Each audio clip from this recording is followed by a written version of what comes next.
that you tune in to List Wits. You're watching List Wits. If you're living in my way, just make sure that you tune in to List Wits.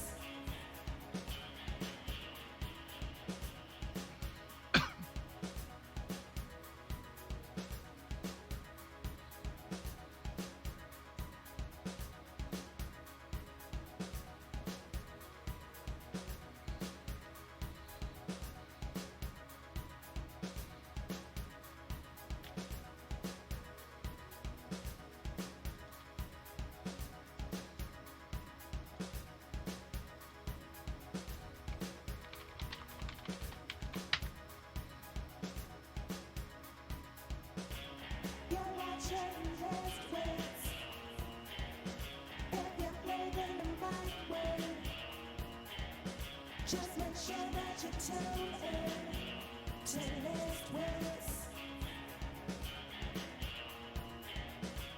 You're watching List Wits. If you're living in my way, just make sure that you tune in to List Wits.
Just make sure that you tune in to List Wits. You're watching List Wits. If you're living in my way, just make sure that you tune in to List Wits.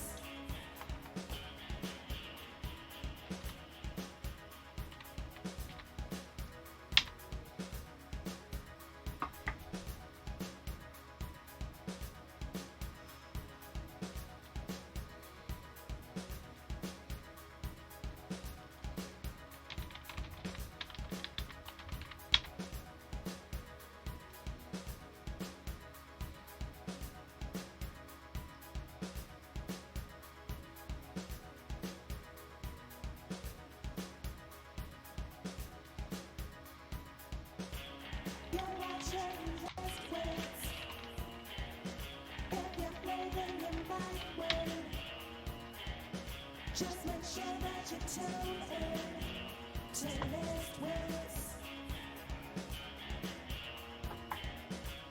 You're watching List Wits. If you're living in my way, just make sure that you tune in to List Wits.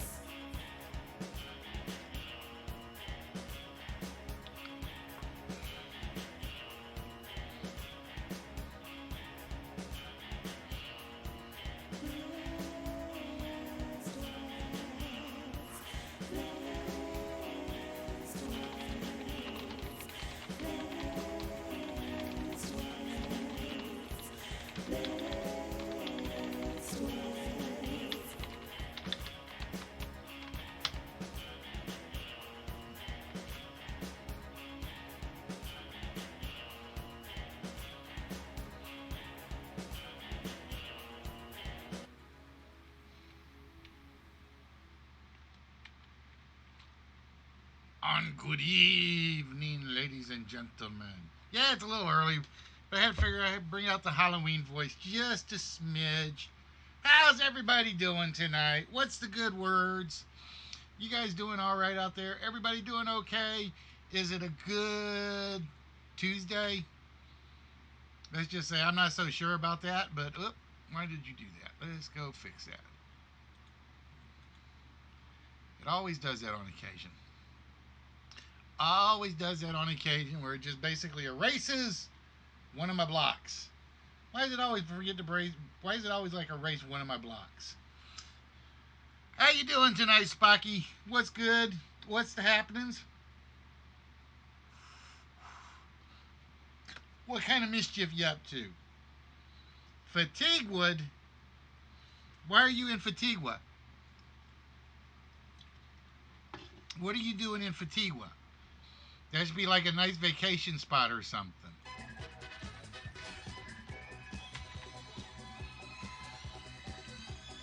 You should be sitting back on the beach, sipping Mai Tais, and just saying, look at the bikinis, and the surfs, and the sharks, and the Sharknado, and the Sharknado, and the speed buggies.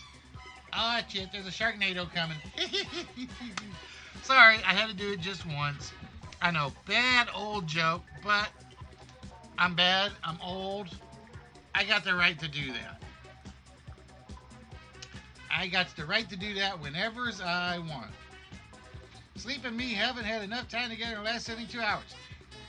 Now you know how I felt last week, Spot. Like I said, that's why, like I said, that one Saturday, I'm on the chair. Wife comes home from wherever she went. She doesn't bother waking me. Well, grab you a pillow. You huggle it up close, and you just go. And you don't worry about the streams or what anybody's doing. You just go get you some shut-eye. Go get you some shut-eye. All right, so where was I? Oh, yes. I was pausing that to try to kill some CPU usage. I sleep that way on the what with a pillow and like your arms like wrapped up like you're a teddy bear or something.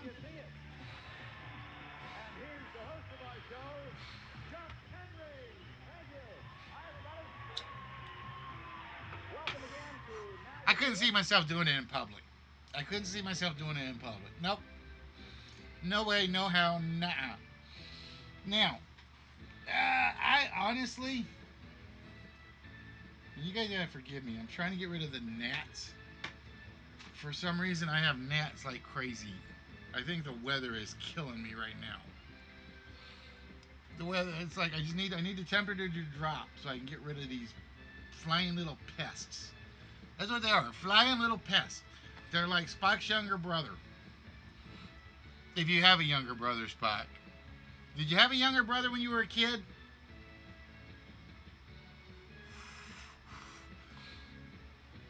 Anyway, so what I decided today was I'm going to change things up a little bit.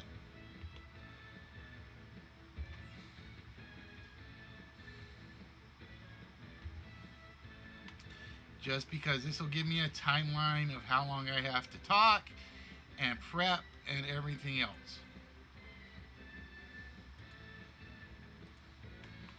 Oh, see, step siblings count. Step siblings are the worst.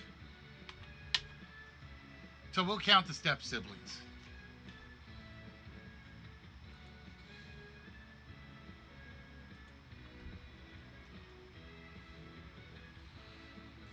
Anyway, like I said, guys, it's been quiet for me.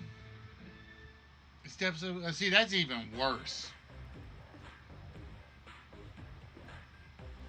I had I had a half brother and a half sister, and they knew how to make your life miserable. Till they got really older and they realized I shouldn't have been as miserable as I should have to the kid.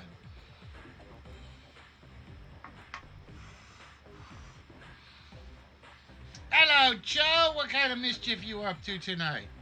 Joe, I want you to know I hate your box. I put everything in it. I got it all tetrasized, and I forgot to fill out the customs paperwork.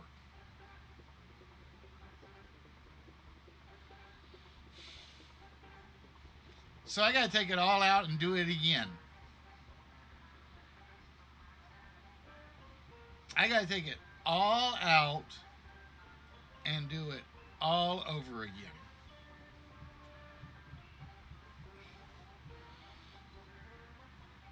Damn you, show. Why couldn't you live like 6 hours south?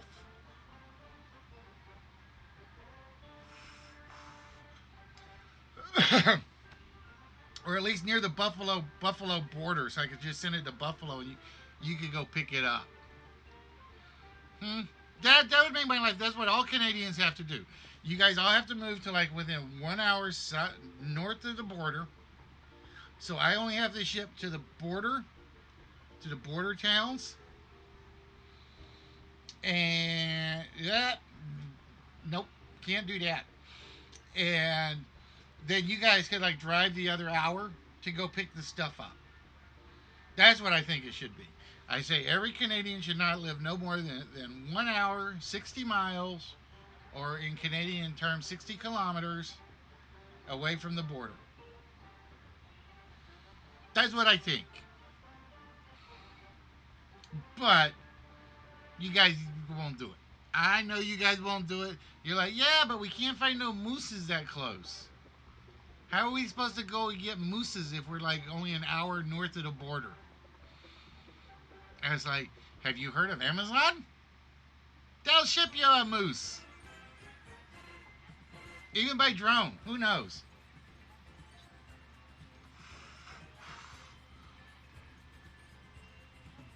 All right, well, just for show, I'll try to be nice and cut back on that.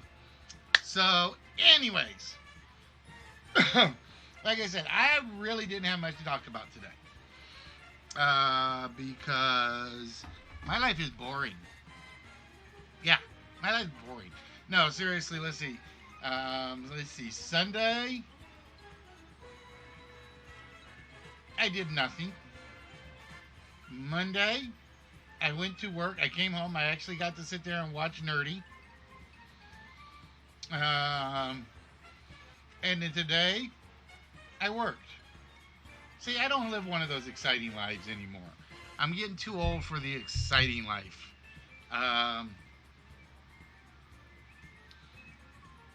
It was when I was y'all's age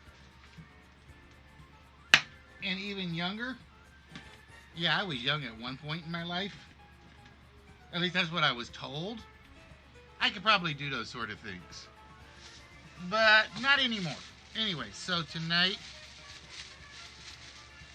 I'm going to try a weird combination tonight. This is definitely a weird combination. Because they didn't have any Dr. Pepper. Which was very, very disappointing to me. So tonight we're trying peach vodka and A&W boot rear. That was when we had to use hourglasses.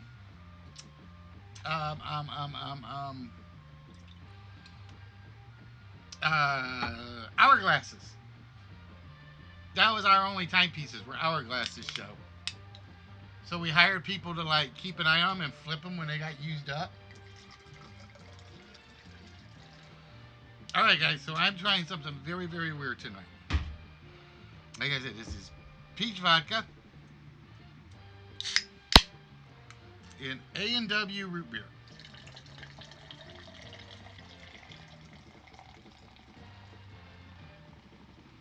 And I can smell the peach actually. I did not think I would be able to smell that much peach. But I can. Alright, so.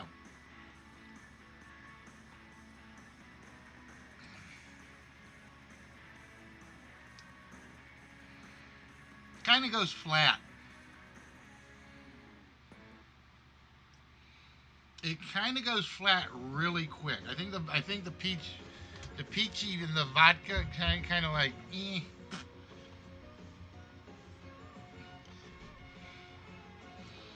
it's all right. Not great, but all right.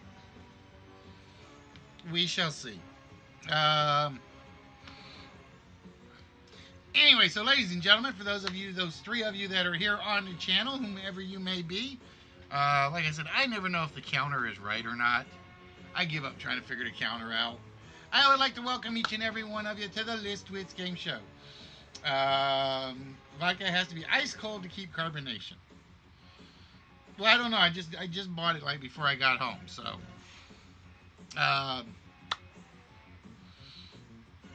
We are a throwback show to your favorite, not so favorite, your seen and your unseen TV game shows from the 40s all the way up till today.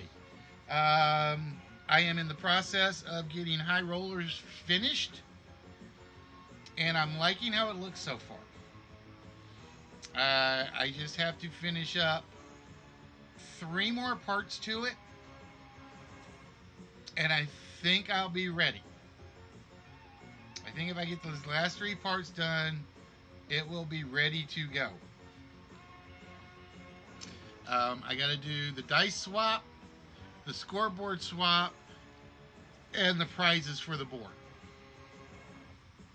And once that's done, it's one of those games where you could walk out with a lot of stuff in one game. You can walk out with up to 12 items. Or you can walk out with 0 or 1.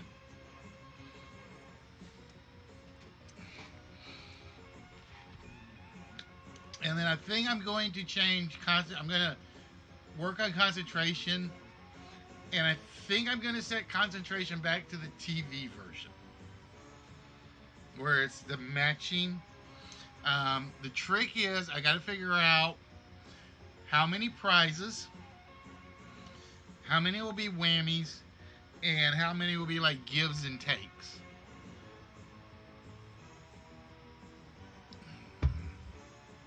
So once I get that done, I'll be set with those 2.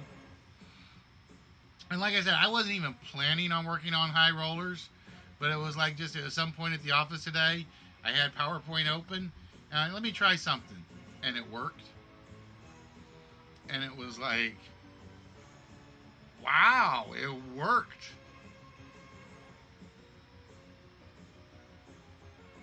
So I'll show you guys the basic layout for that one here shortly. Like I said, it's still got some tweaking to do to make it fully graphically appealing, but I'm definitely liking what it's got so far.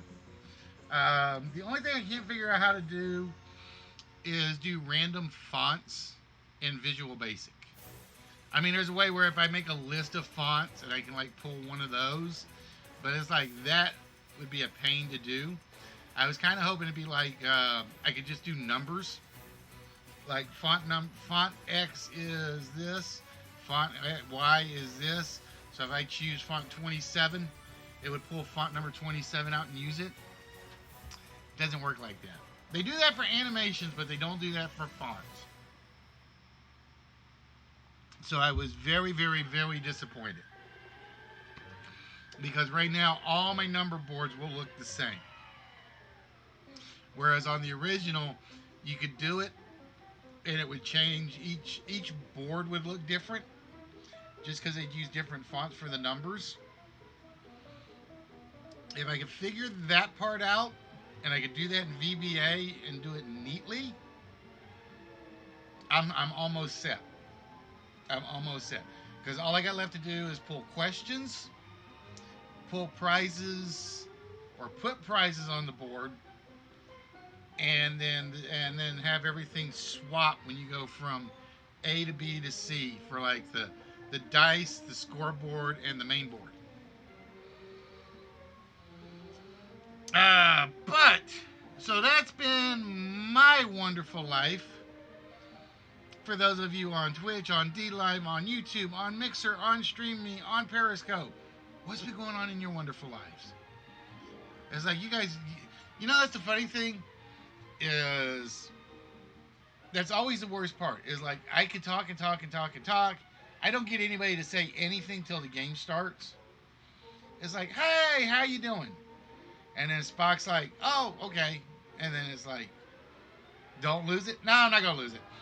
And then it's like, okay, somebody say something. I'm running out of voice. No, because that's what happened Saturday. Is basically after the show, I went upstairs to say something to the wife, and it came out like really raspy. Not raspy, waspy. It was like, hi, hon. So it was like, ah! No, I ain't gonna lose it tonight, Spock. I don't have anything to lose it over. I don't have anything to lose it over. At least not tonight. Oh, by the way, I don't know if you guys know this or not, but I actually met somebody semi-famous on D-Live.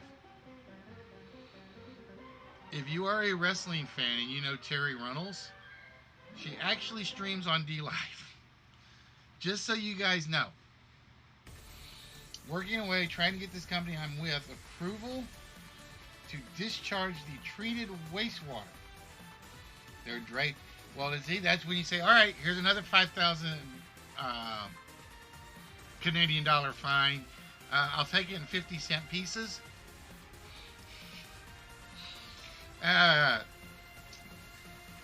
Or maybe even Canadian nickels. That's right, you're now a government bureaucrat, aren't you, Show? So he's got to do everything in triplicate, get it signed, get it initialed, then get the initial signed, and then get the signature initial.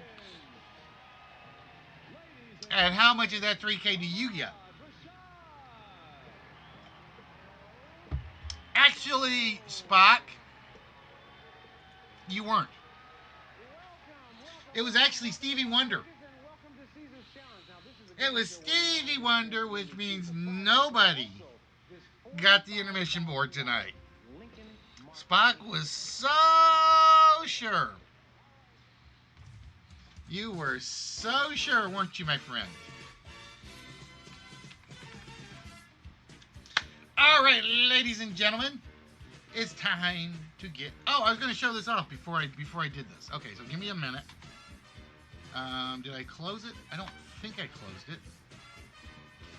Nope, I did not close it. All right, cool. Give me 1 minute because I'm going to do something. I just want to show it off a little so you guys can see what I'm working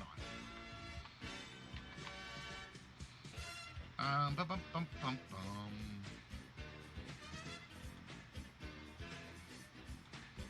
Just so you can see what it's starting to look like.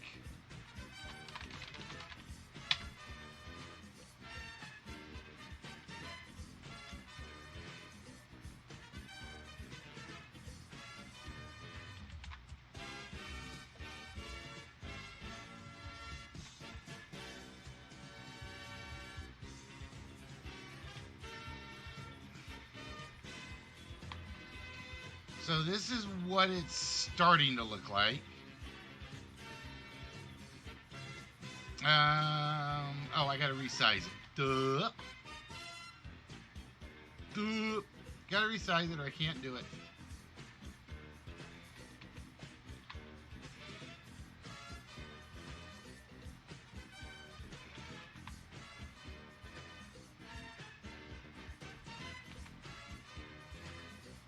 Close enough for government work at the moment. And basically what it'll be is I'll load the board, fill the board with the questions, obviously. And then it'll load the numbers.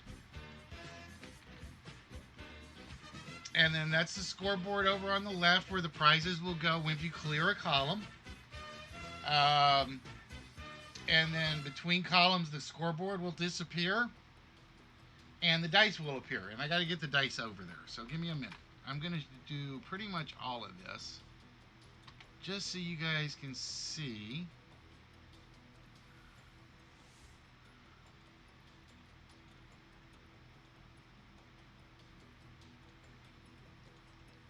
So I just got a little bit more to do.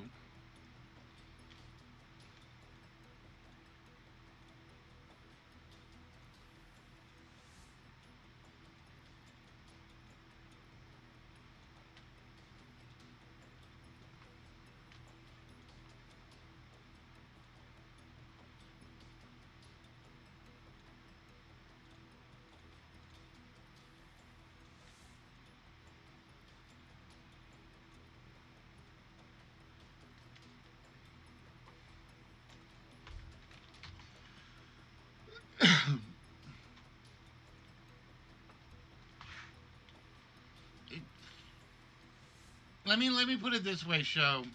Some of us it's an oral fixation, some of us it's the nicotine sense, and some of us is to do with our hands. If you're one of the hands or the oral fixation, 3 days is all you need to get the nicotine out of your body. 3 days. If you can get past those 3 days, you will be in fantastic shape. So anyway, so there's the dice rolls. And like I said, it's getting there. It's actually getting there. Like I said, right now I got the scoreboard down at the bottom. But basically what it'll be is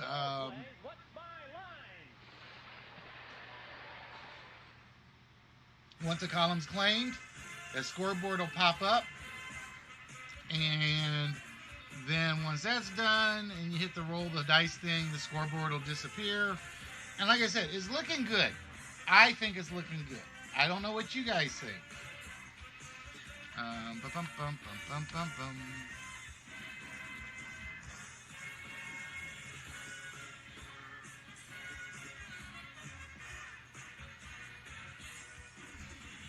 So yeah, I'm getting proud of this one, especially considering that, like I said, I'm gonna try to avert a lot of them back to the original game show. So that's one reason I'm going to change concentration.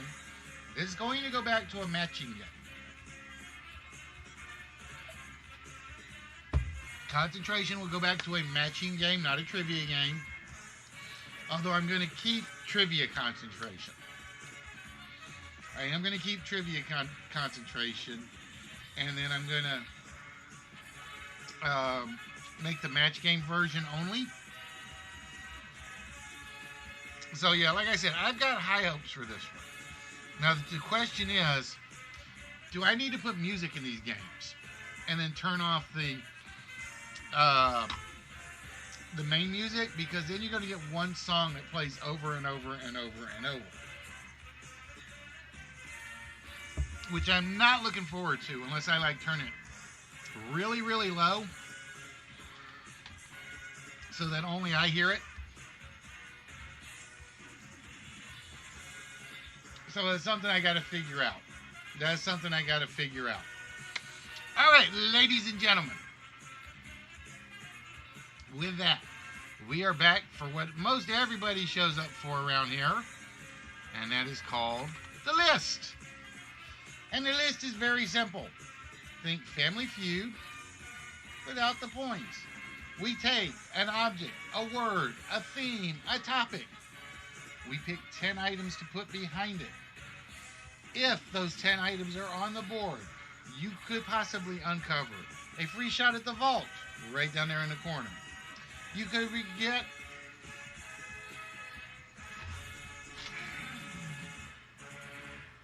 one of our small prizes. And why didn't you guys tell me my prize camera got moved? Dang it! Hello, Red. Where you been hiding?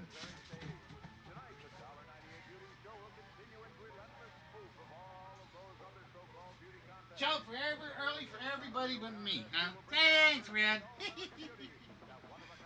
What was I going to put in the price pot? I was going to put something specific in here. And I don't remember what.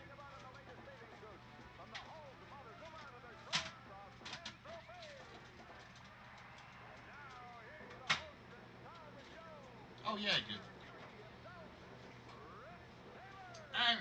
going to put him. I was going to put Tony Stewart in. I was going to put Tony Stewart in the Forrest Gump. Just because I can.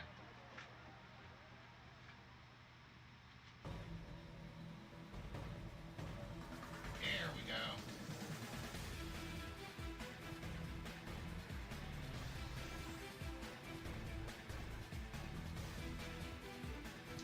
You can barely see the difference in the screen. I told you that was that little, whatever it was, wasn't going to make a big difference.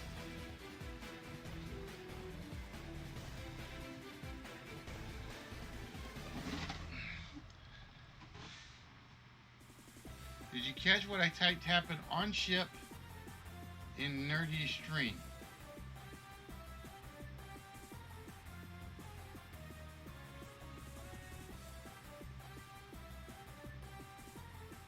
What did I miss? I missed something. I missed something. What did I miss?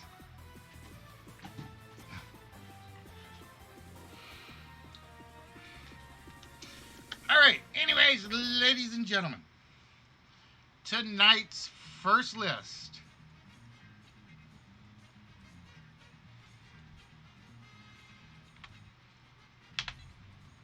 will be our or ours phrases. So we are. Oop, hold on. I gotta fix that. Damn it! Why is that in there twice? That one should not be in there twice.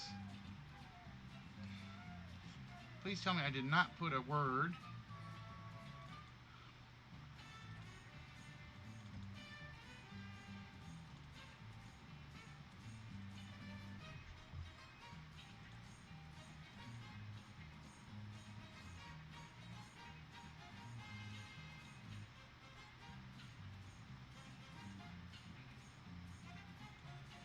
Wow, why did it pick one twice? It shouldn't have.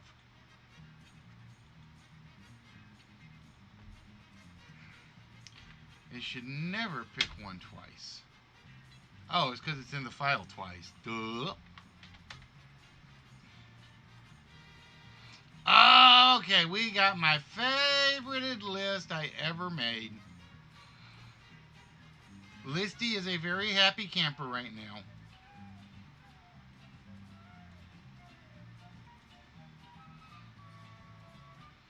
Listy is a very happy camper because, ladies and gentlemen, I put this list together not too long ago, and I so wanted it to show up. For this list, ladies and gentlemen, I am looking for any 10 things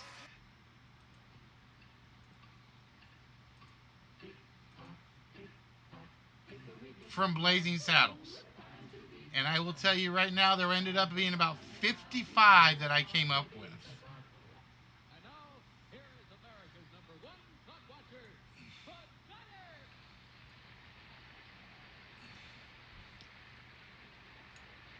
Gunner. All right? So we are looking for any 10 words, phrases, sayings, things, people, characters, items, knickknacks, paddywhacks. Hello there, how are you? Welcome back to our show. I hope you get a chance to meet them after the show. Give a dog a bone. We are looking for 10 items from Blazing Saddles. One of the all-time great movies that will never, ever, ever, ever be made again today, unfortunately. So with that, ladies and gentlemen, the list starts now.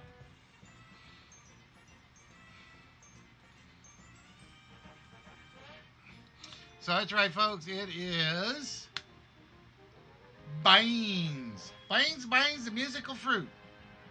Mango.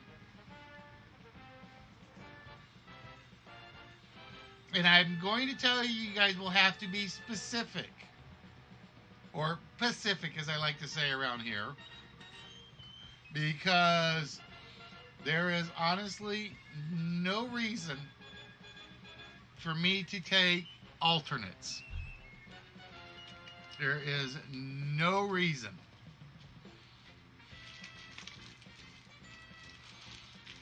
So if you think it's just all the quotable lines of possible answers,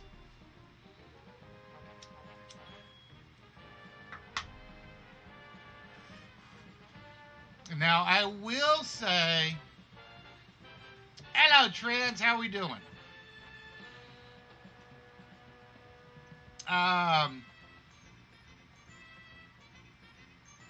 I did decide that any quotes in this one are single sentence quotes. So, for instance, that depends, are we black would count because the question before that is, are we awake? So I would not do, are we awake? That depends, are we black? But yeah, this is one of my all-time favorite comedies. And I sat down and I started writing this, and I literally stopped at 55. I literally stopped at 55 items, and I could have kept going.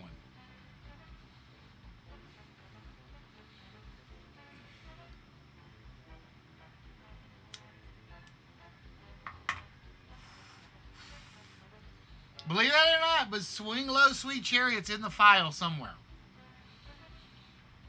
It's in the slide. It's actually in the file.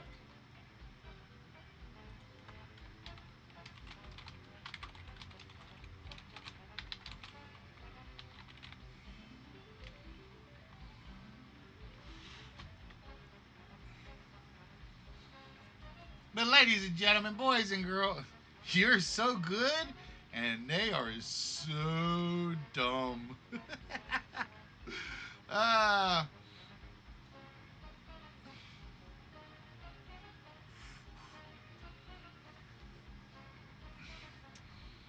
but yeah, I literally had to stop at 55 items because I started doing quotes, and it's like I so wanted to put some of them back in there.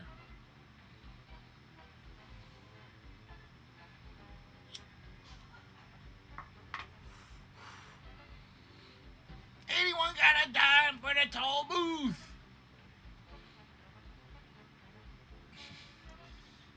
Like I said, they will never, not even Mel Brooks could get away with making another movie like this. It will never happen again.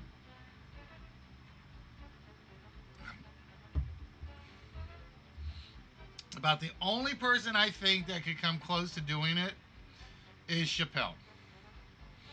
And even he, because I finally got to sit down and watch his Sticks and Stones thing.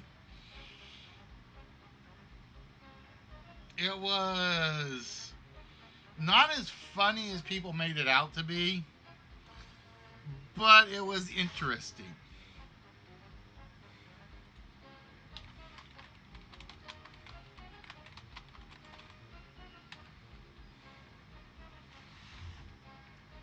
Yeah, see, I don't even think.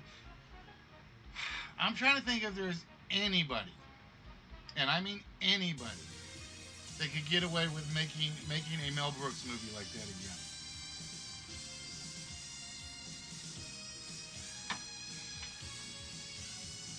And I don't think there is.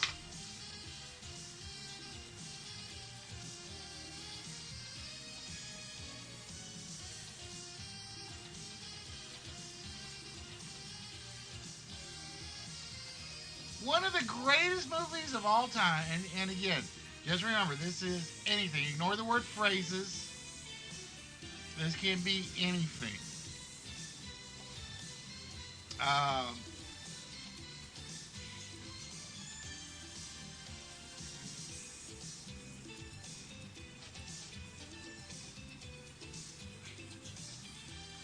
Actually, I can think of one person that might, but I think he's too woke to do it. And that's Baron Cohen Smith. I think he could do it. Or Sacha Baron Cohen. But even he,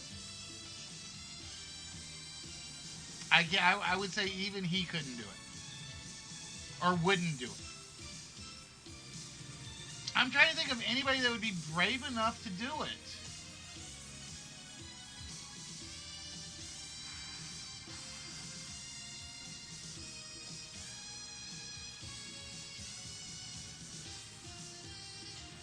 So, ladies and gentlemen, we are looking for anything related to Blazing Saddles. We are looking for phrases, persons, peoples, characters, things, um,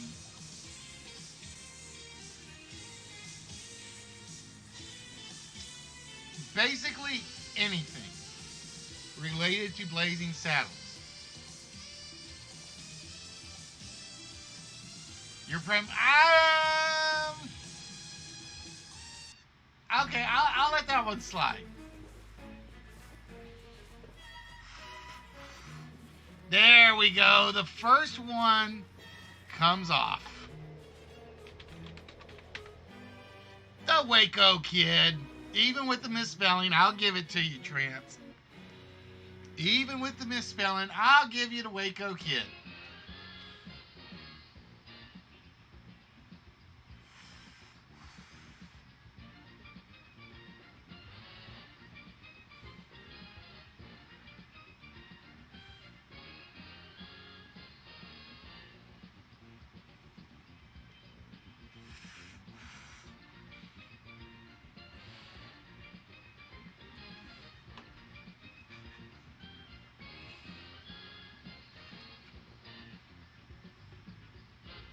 Not everyone has seen Waco, Texas in print. Mongo didn't make my list. Or I should say, he didn't make the computer's list.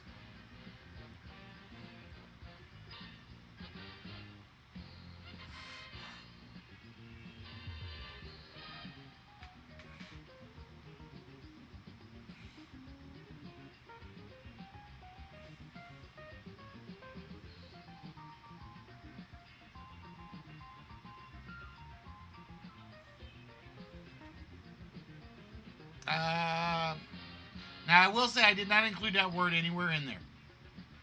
I will say that that word is not anywhere in the list.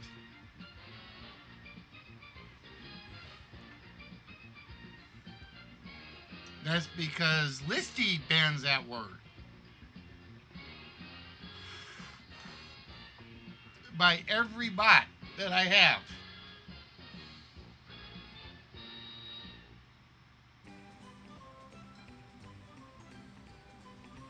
No, believe it or not,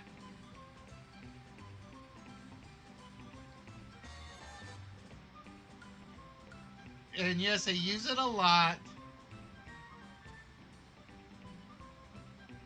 I want to say that word only shows up 4 times.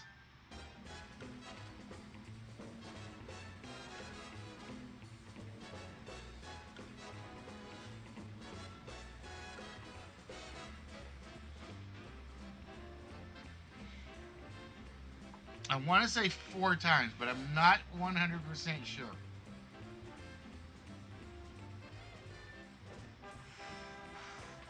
But it got used in such a way that it was intentionally. Well, are you counting every time he's on the roof and he doesn't say it?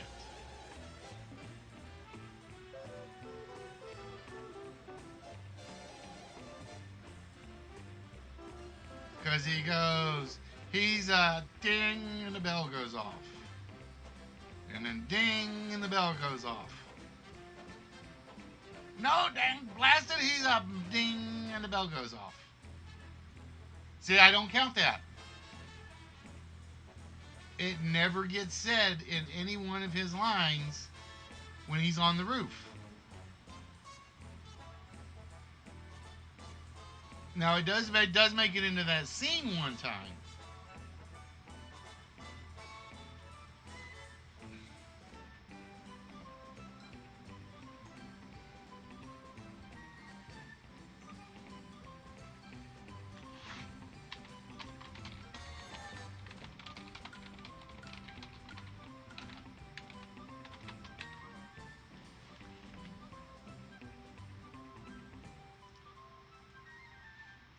I also count the shit where the sheriff says halt. Okay, twice. It makes it into that entire scene twice.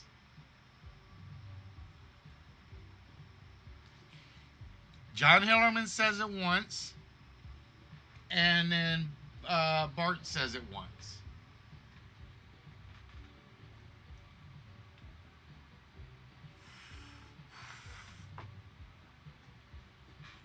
But let me think. It never gets said in the executioner scene, to my recollection. It gets said. I, I'm trying to think. Does it ever get said in the railroad scene? Because they always go. He always says "you people" or "your people."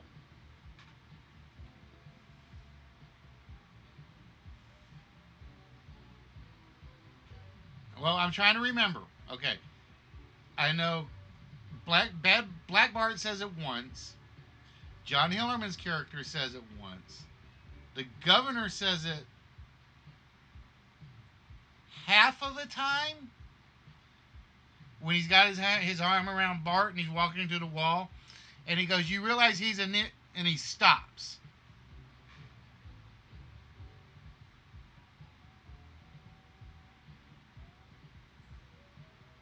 I'm trying to think if Mel Brooks ever actually says it. I think he's got to have said it at least once.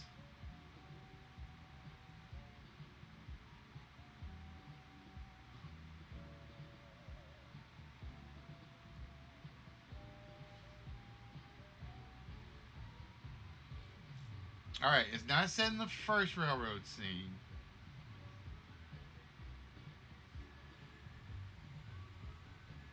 And then there's the up yours. So that we come up with 4. Let's see if I counted right. All right, 1 in the second railroad scene. Up yours. Nobody move where he gets it. Um, the extending the laurel. I still can't remember Mel Brooks actually saying it. I cannot remember Mel Brooks actually saying it.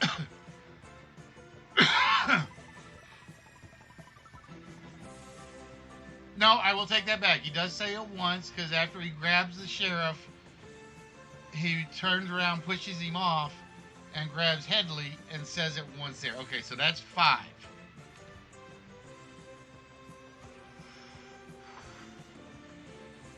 Mongo says it once before giving the sheriff a hug in my copy.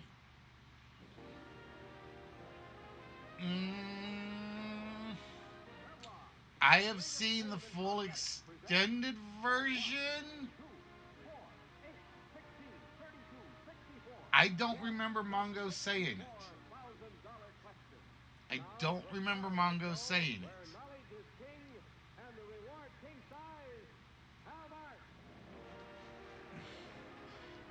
Finally, somebody took the obvious one.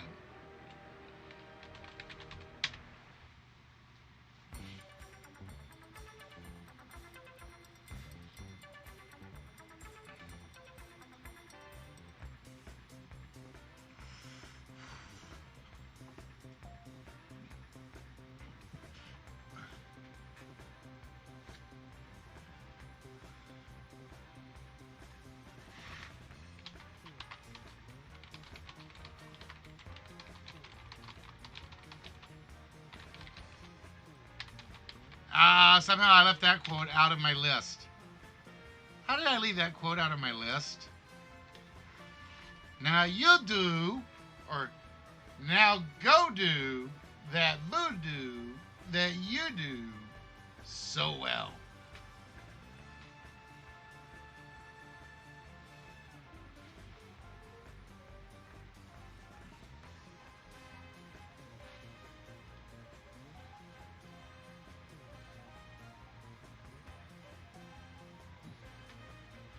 Wow, the Blazing Saddles list and we've only gotten 2.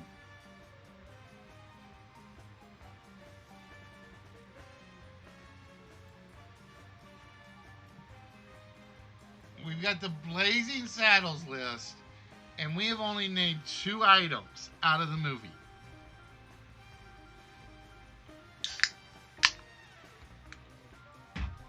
I'm trying to remember if Mongo says it or... No, I will take that back. Mongo might have said it.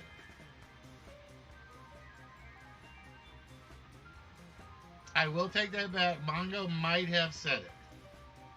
Now that I think back, it's right after the sheriff throws the water on him, I think.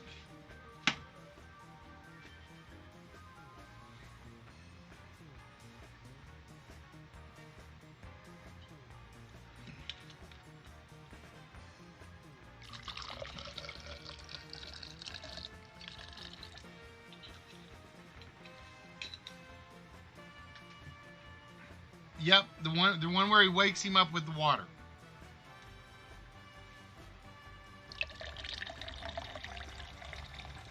Now, you know the funny thing is, and I read this about the movie, it took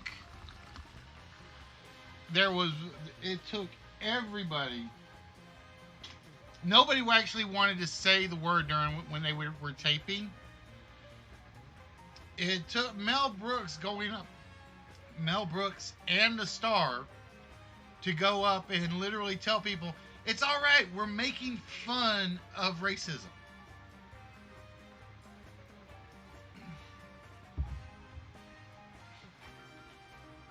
And it's like, say it like you don't mean it.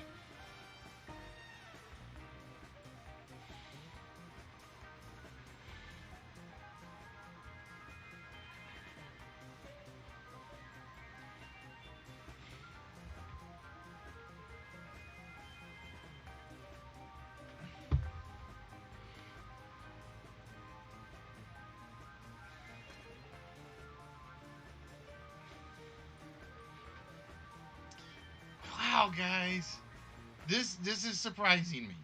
19 minutes in, and we have only named 2 things from Blazing Saddles.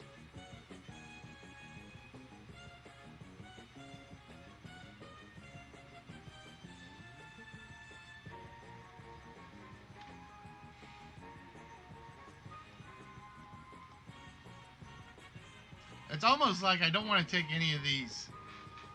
I don't want to remove them from the list, but I have to. Because once we get them, it has to come out.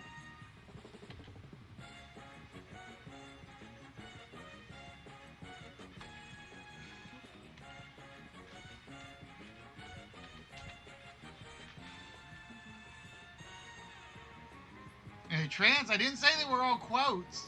You got Waco Kid, and that was not a quote.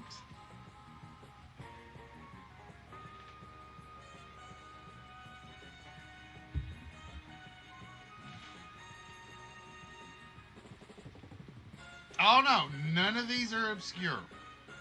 I'm looking at it right now. I will tell you right now, there is one on the 10 the computer chose that you could call obscure.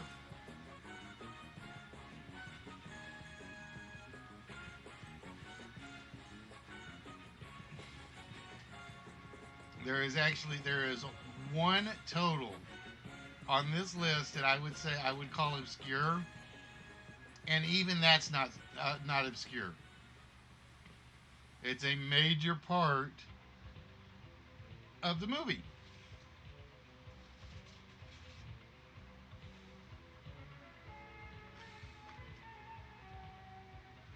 You know what it is? I think it's the word phrases. What was his name in the movie?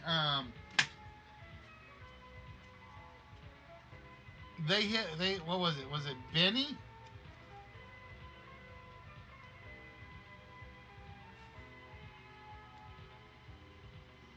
There we go. And I will say, I didn't even think this was that obscure, Spock. The food fight.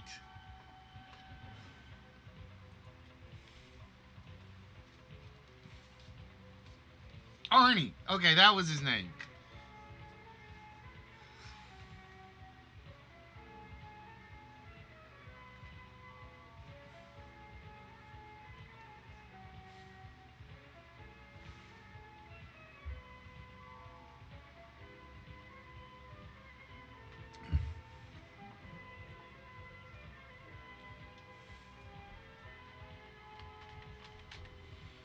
All right, so we've gotten 3 of them, folks.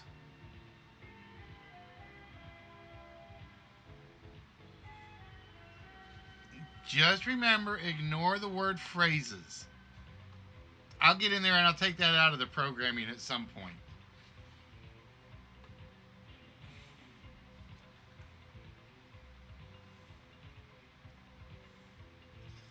Drive me off this movie set.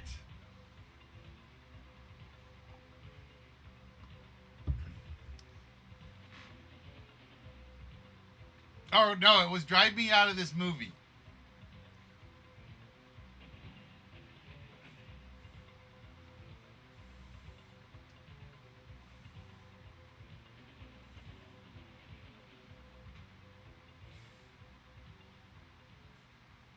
But ladies and gentlemen, while they are struggling to come up with 10 things from Blazing Saddles, I would like to welcome each and every one of you to the List Wits Game Show.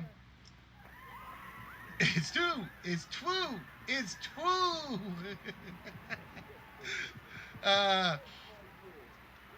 Now, believe it or not, I don't know how much you guys know about the trivia of the movie. That scene had one scene they actually cut. And Mel Brooks said it was too much.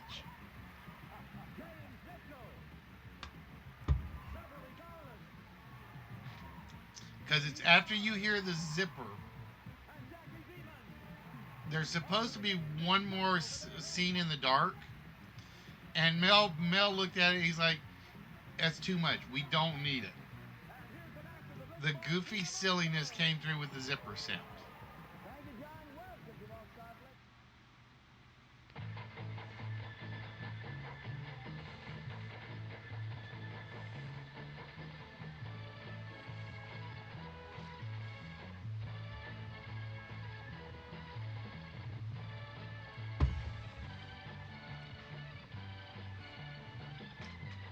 Henchman auditions. Let's see. Now, did you know that no, the zipper's in the original. They kept the zipper. There's a scene after the zipper. It's like the scene goes on for a couple more minutes or a couple more seconds. And they say there's one more scene that he actually took out.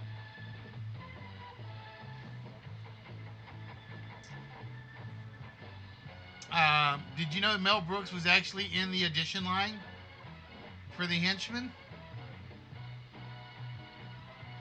Mel Brooks plays 3 characters.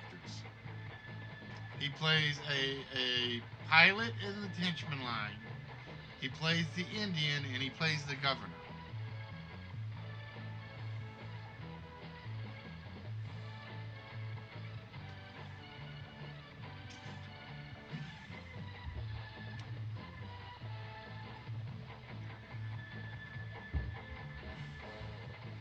And there were like a few other cool facts I learned about this movie.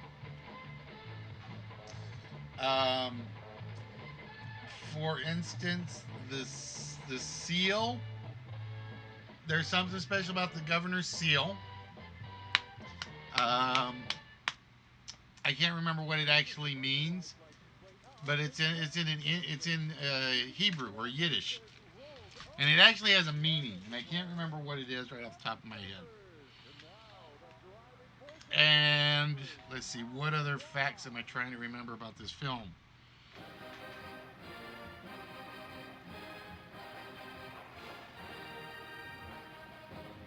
Like I said, that's the one great thing about Mel Brooks. It was, he didn't care who he made fun of. You knew he was going to make fun of you. And if he didn't make fun of you, you did something wrong.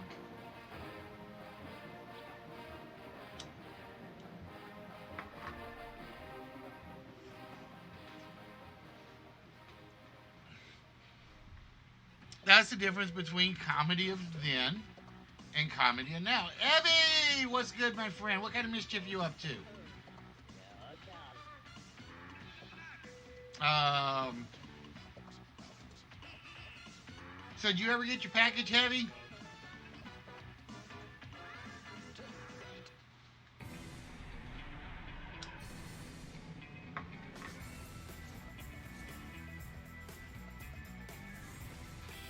Did you ever get your package?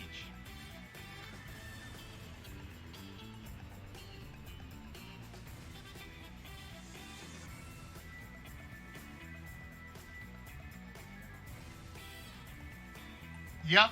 The welcome banner that rolled up when the N word was said was like it was taking itself out of the picture. Toll Booth, Rock Ridge, good ones, but not on this list. Um, we were just talking about how you can't make a movie like Blazing Saddles anymore.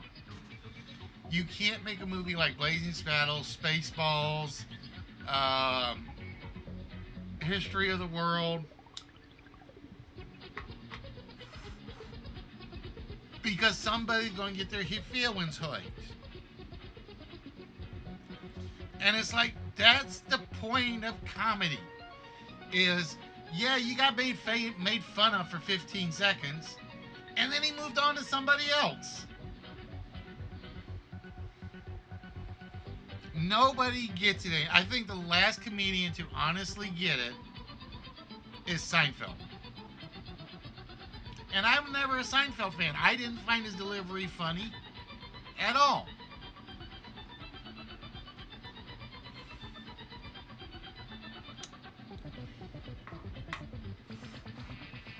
All right, so just so you guys know, we are looking for 10 things. Ignore the word phrases. They can be quotes, people, persons, places, items, anything related to Blazing Saddles.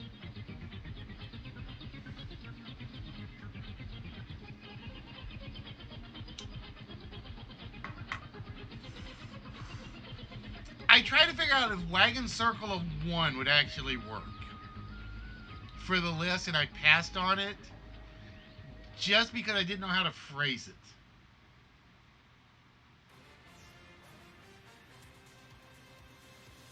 That was the name I was trying. Or wait, no, do I have that name in here? Oh, I got that name in there. Okay.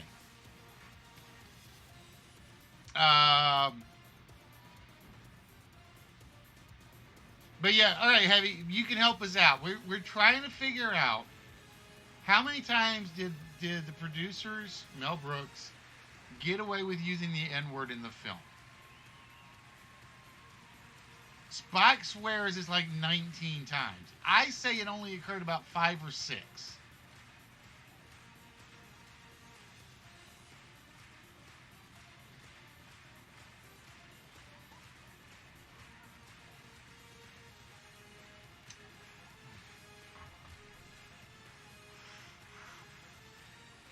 Like I said, I still say it only occurred like 5 or 6. Because once a character used it, other than Slim Pickens, who I think might have used it twice, nobody used it 2 times.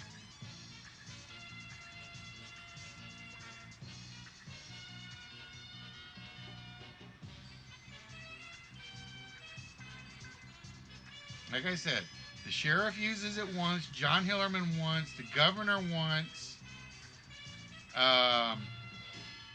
Taggart once. No. We do not count the bleeps because that's not a completed word. We're saying specifically the word has to be in there. Wait, who did I say you did it twice? Oh, I said not Slim Pickens, the sheriff. The sheriff uses it twice. The governor, we agree, uses it once. I had to think about it, but I'm going to say yes. There's one scene, because there's 2 railroad scenes. So we'll say once there. Hillerman uses it once.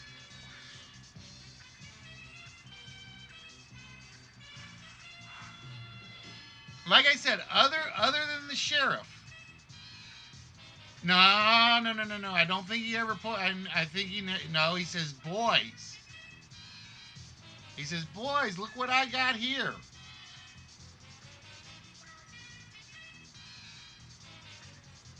Okay, the old lady does twice. The old because we agreed the old lady did it once with the "up yours," and then she says the apology one.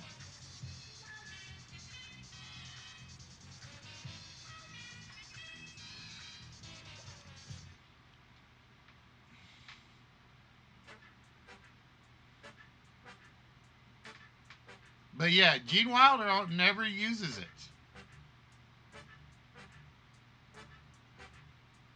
He goes, "Boys, look what I got here." And then the sheriff goes, "Where's all the white women at?"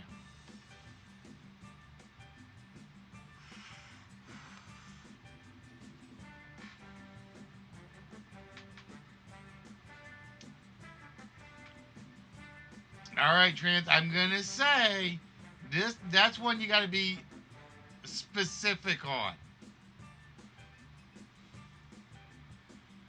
because there's a lot of Johnsons in Rock Ridge.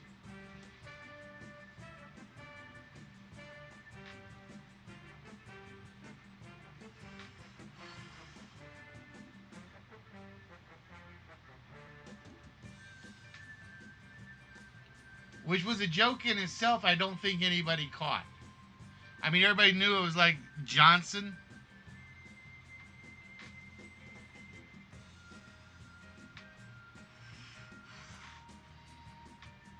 But it was intended to refer to the male genitalia. And Mel Brooks even said that. Because they were all pricks. Basically, yes.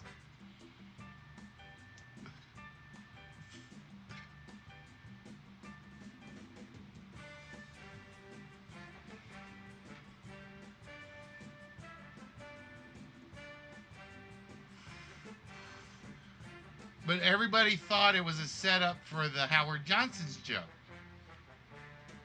And Mel goes, "No, I could have done that just with Howard Johnson." It was like, why do you think everybody was named Johnson?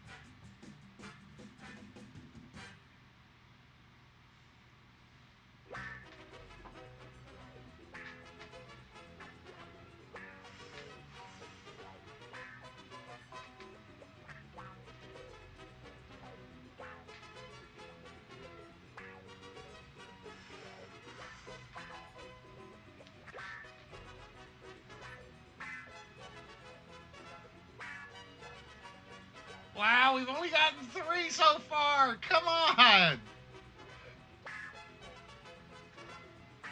Mongo love Ford.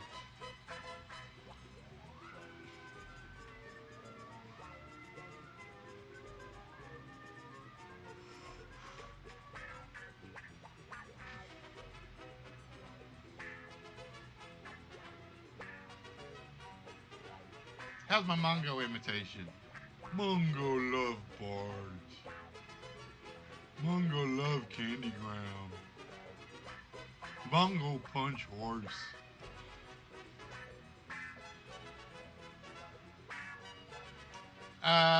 No, it was Howard Johnson who extended the Laurel and Hardy handshake.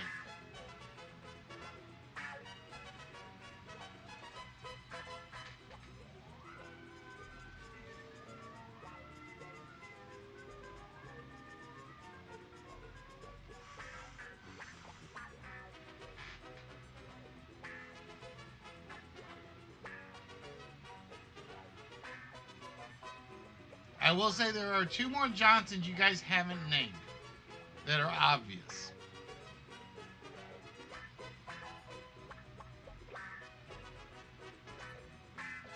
One of which is on the list, so there's a hint.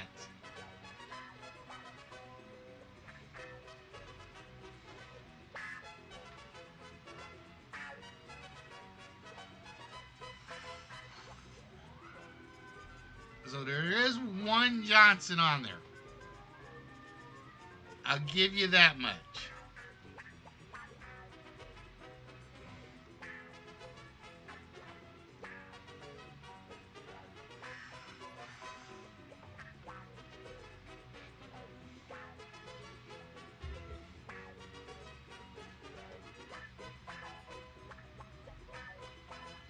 But Heavy, I'm with you.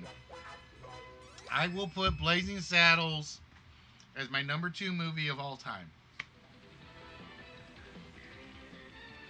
There we go.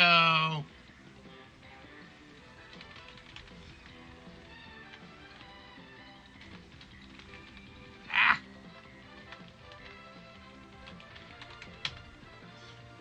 Oh, Lord. Whack, whack, whack, whack.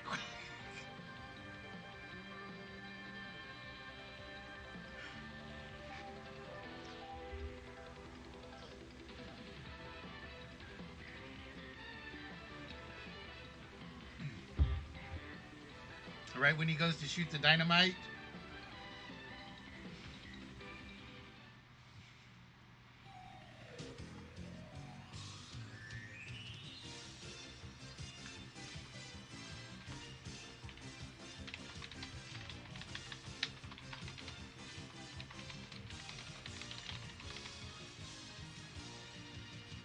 You know, for so long, I didn't realize that was Count Basie. I kept thinking it was Louis Armstrong for some reason. Because I didn't know the difference between the two at the time. And because it's like, I never remembered Louis Armstrong leading an orchestra. So for so long, I thought that orchestra scene was Louis Armstrong.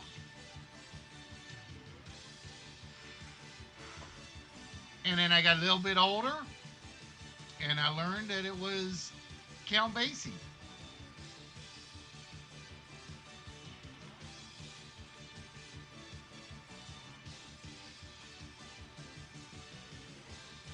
Ay, ay, ay.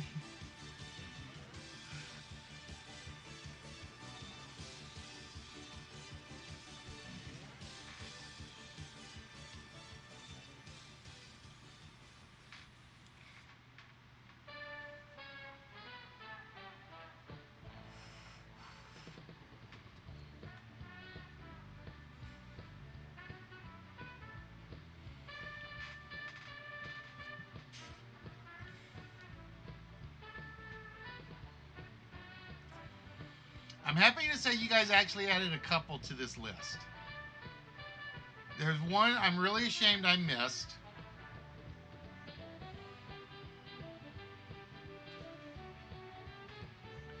Which was throw out your hands, push out your hips. I'm sad I forgot to put that one in the list. Actually, I didn't forget to put that in the list. I just have it labeled different. Braunstrugen! No, Candygram's actually in here. Candygram is in the file.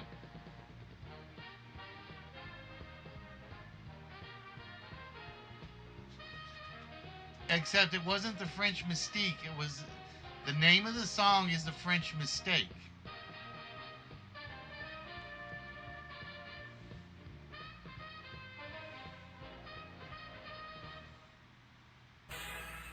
There's another song nobody's mentioned, which surprises me. Actually, there's 2 songs, but I will say neither of them are in the list.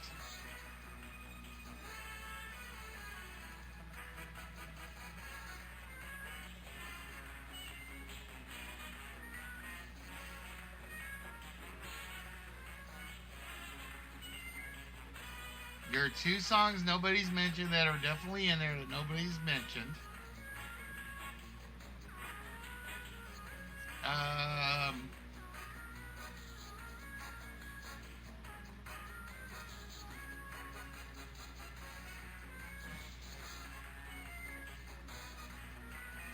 I can't give away too many hints on this.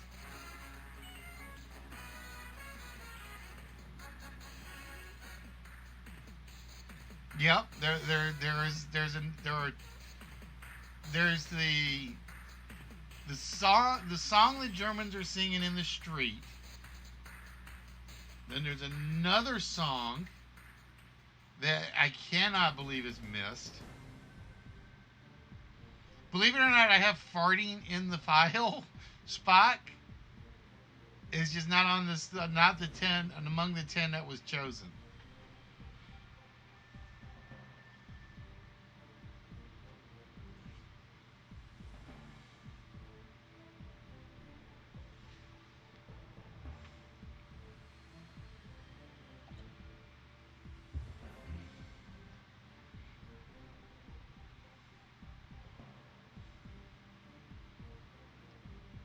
Mongo rides a cow and punches a horse. And supposedly, the actor that played Mongo at the time was terrified of livestock. It said that he was terrified of livestock.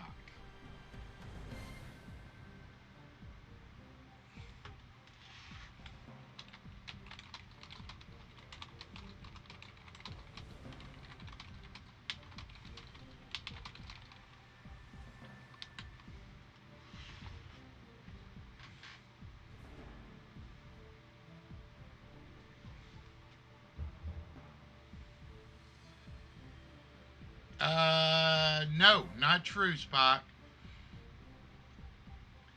Mel saw it and liked it, but he says that the scene actually came about because it happened in real life. It's somewhere on IMDb's trivia page, I think.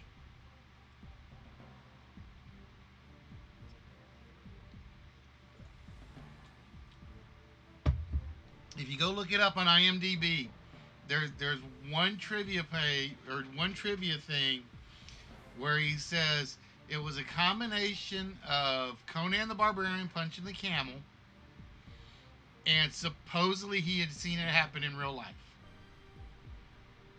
And that's Mel Brooks.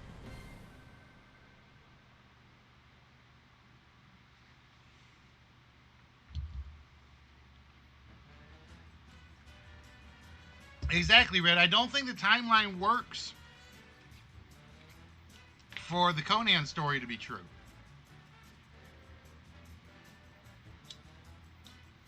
I don't think. Blazing Saddles was seven. Shoot, what year was Blazing Saddles? 74? And Conan wasn't until the 80s?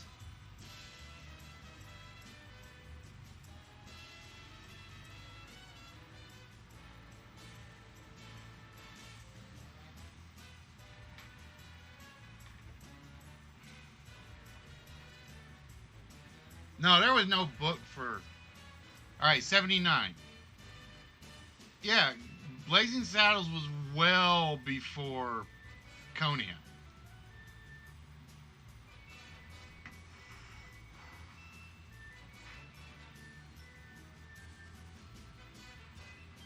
I keep thinking 74 for some reason, and it doesn't sound right. So it might have been 79.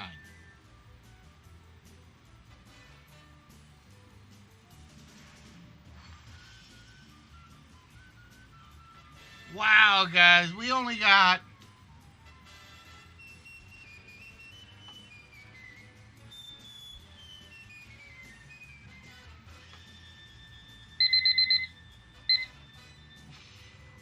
We got 4. 4 out of the Blazing Saddles.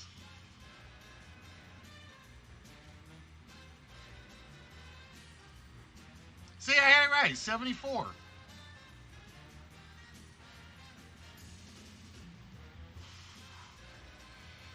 All right. I'm going to give you guys a little help here.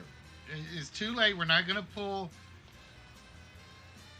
I'm not going to reveal what was up there. But you guys missed some obvious ones. Such as, what did I never say during the entire list?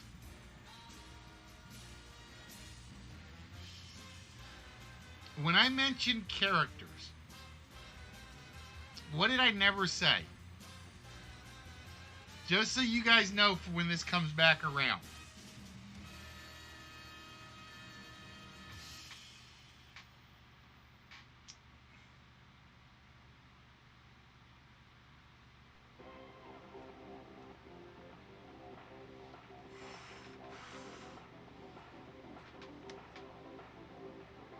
I always refer to him as the Waco Kid. I only ever actually mentioned his name once. I only ever mentioned Howard Johnson. Now, I think I will say I did mention his name once. Every time I said the sheriff, I either called him the sheriff or Black Bart. When I talked about the governor, when I was referring to the governor, I named him as the governor. I never said Lily's name. I never said Mongo's name. I never said Taggart's name. Hey, Casey, how you doing today? So just so you guys can remember in the future, there might be an actor or two in the list. Just so you guys know. I did mention Gene's name once. I mentioned Mel's name. There were three I went out of my way never to mention. And that was Cleavon Little, Mel Brooks, Alex Karras, and Madeline Kahn. All right, so with that, it's time to find out if you guys got lucky with just 4 right. Like I said, it could have been anything to do with Blazing Saddles.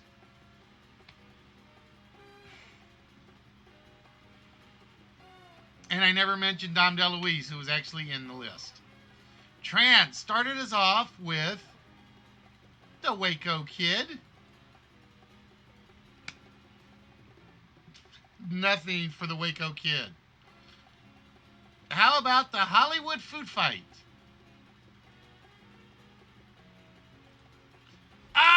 Ladies and gentlemen, we got at least one. We got at least one. The Hollywood food fight gets Spock a shot at the vault. All right, Spock. With that, which row would you like me to take a wrong number from?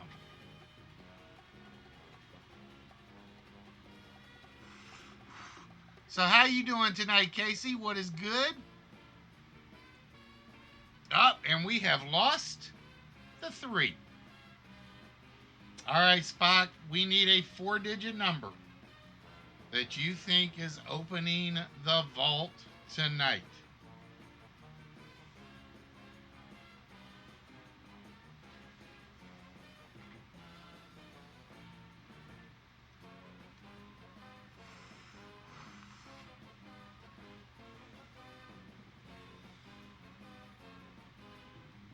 I'm surprised it didn't give it to you, Heavy, because Trip is close enough to Tricks.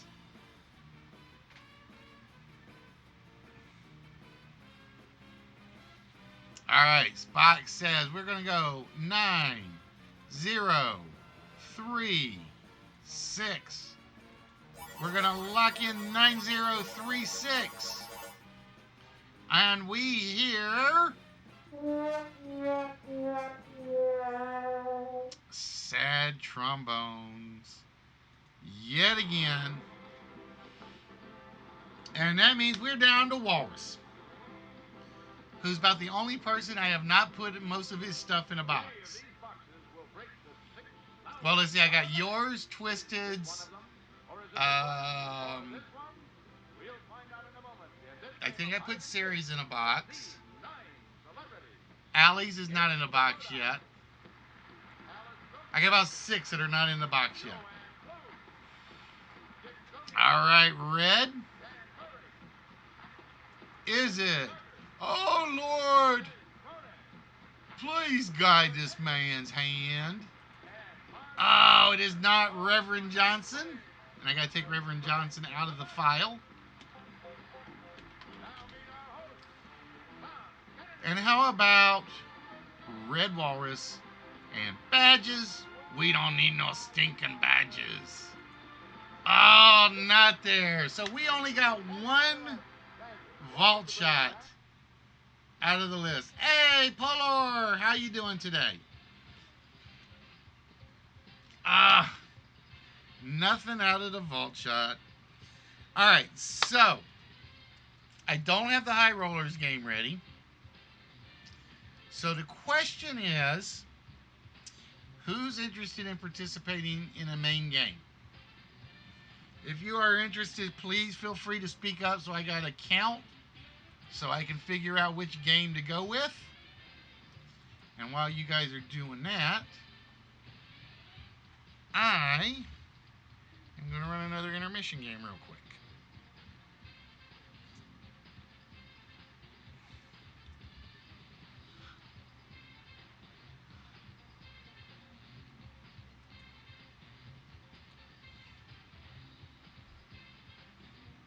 So give me 1 minute while I try to figure out which game to do. So again, if you are interested, please speak up and let me know. It'll help me figure out what to pick.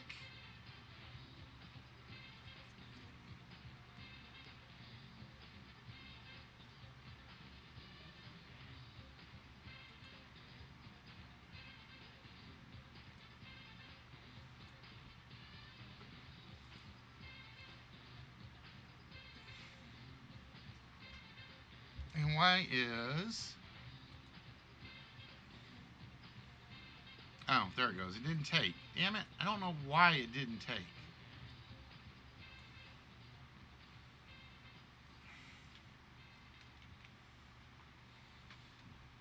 Bum, bum, bum, bum, bum, bum.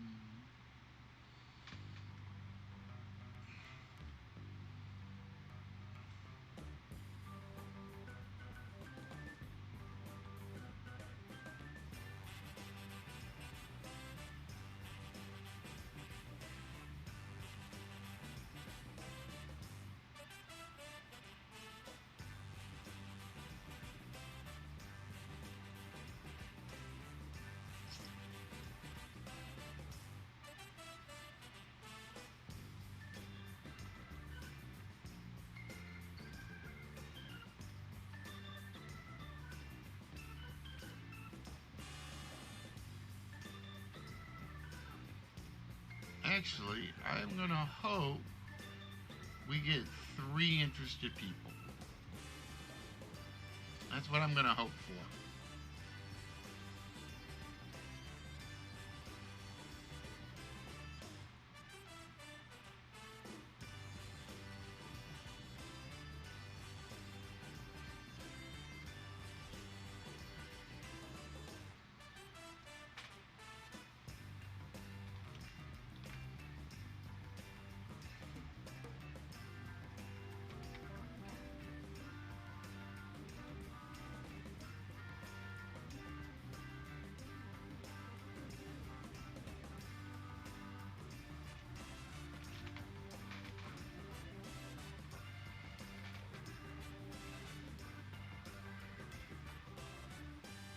So I'm looking for 3. If I get more, I'll go to a different game.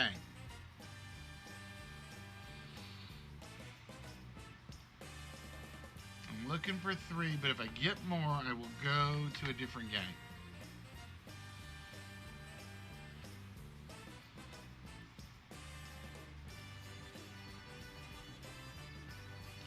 And Spock just like, I'm throwing out every answer I can think of.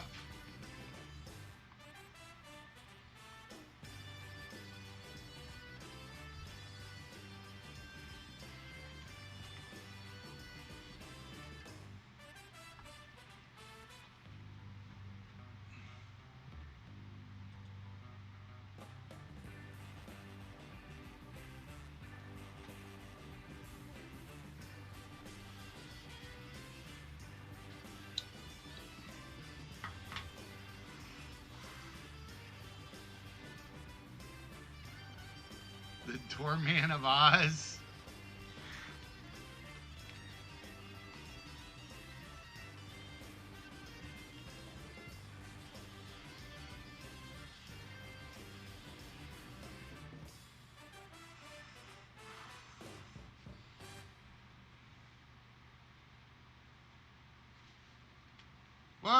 What the heck?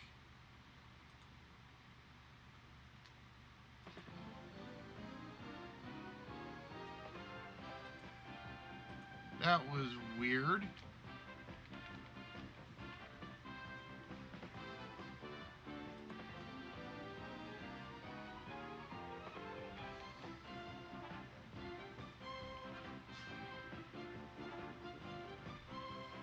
Ladies and gentlemen, the master of the house, Bob Bunkhouse.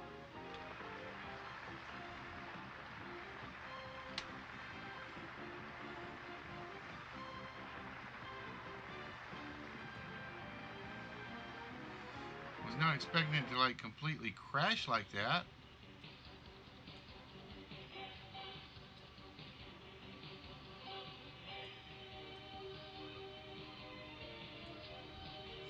In addition, ladies and gentlemen, do not forget we have our four-letter word right over here over the top of my head. Hi, four-letter word.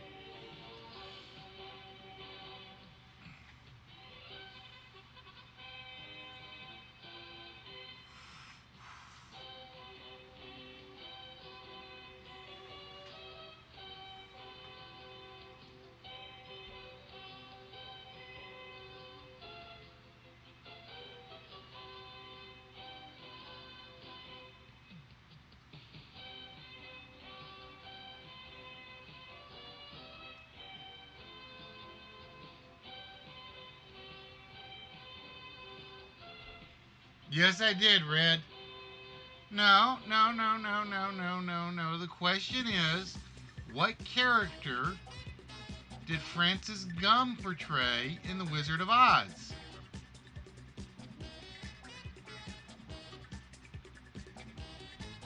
Judy Garland's real name was Dorothy. Or Judy Garland's real name was Francis Gum. Judy Garland played Dorothy.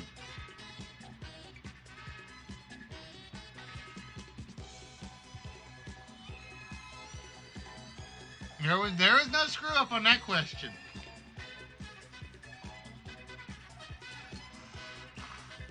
I did, Red. I gotta ask. So you made the 5 main ones. What was the thing in the box about the 30 side characters?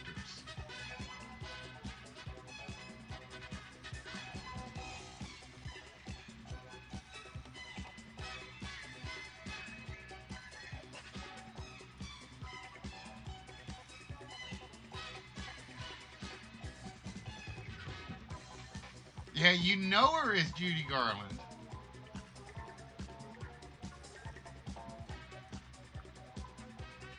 Oh, see, I was trying to figure out if you had made if you had 3D printed, because it was like with the 30 side characters, so I couldn't figure out if that was like extra like little mini characters.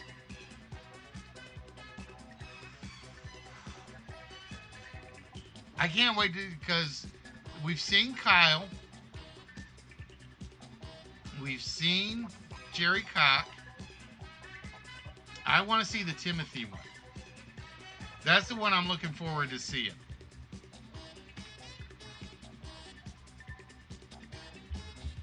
The Timothy one is the one I'm definitely looking forward to seeing. Okay, because I saw that and I'm like, what?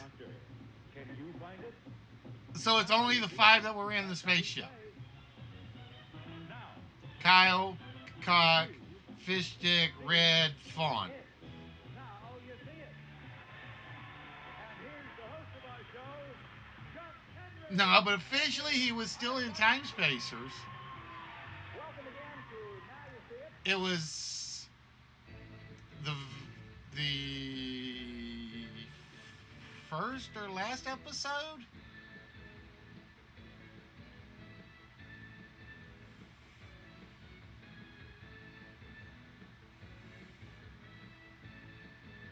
Pee Wee, that's who I couldn't think of, was Pee Wee.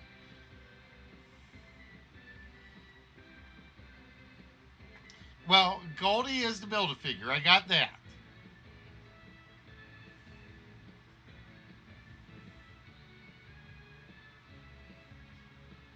So I guess my question is, Are you cutting molds for these, or were you making these on 3D printers, Red? I mean, either way is impressive.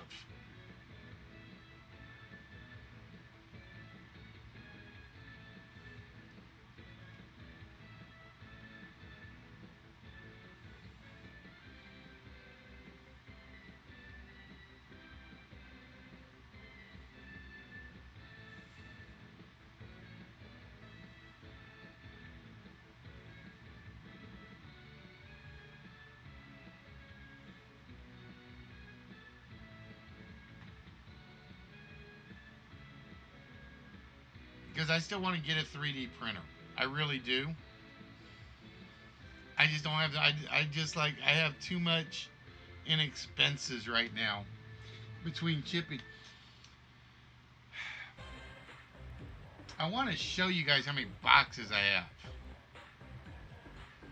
Oh, okay. So you took them from existing action, which makes that makes sense. Which does make sense. Because I kind of want to show you guys the boxes I got boxed up waiting to go out. And I was like, I just can't do it. It's making myself sad.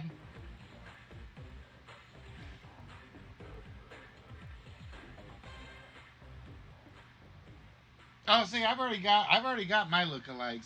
There's what, like four people have said there's um, four pops that look like me. It's like I can live with that. The Rick Flag from the Suicides. I'm trying to picture the figure in my head.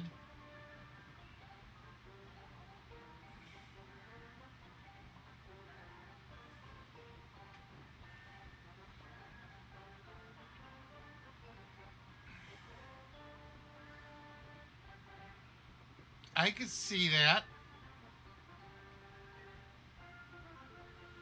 I can kind of see that. Yes. All right. So we are still looking for 3 interested participants, ladies and gentlemen.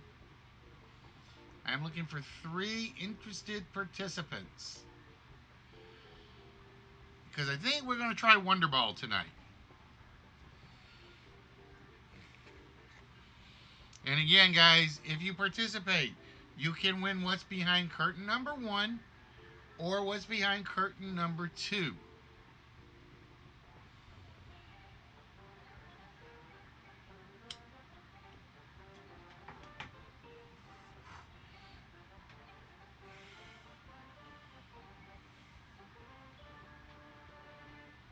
I will tell you, one of them was a gift from somebody that we all know and love, and one of them I found at the flea market. All right, I'm going to hope this works, Heavy, because I've been having problems with it lately.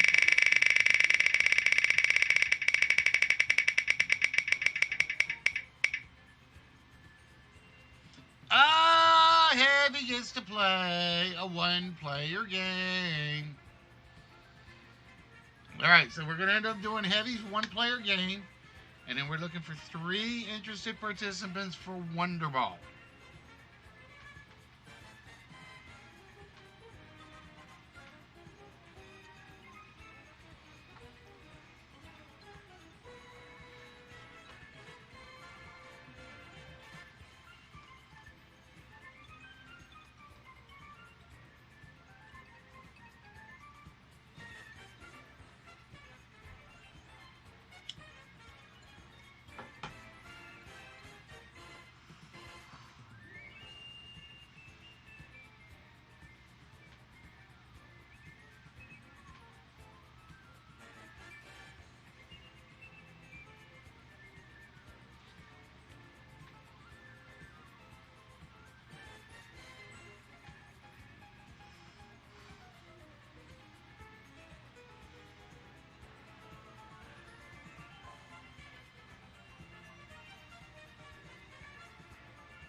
So we are looking for 3 interested participants for the Wonder Ball.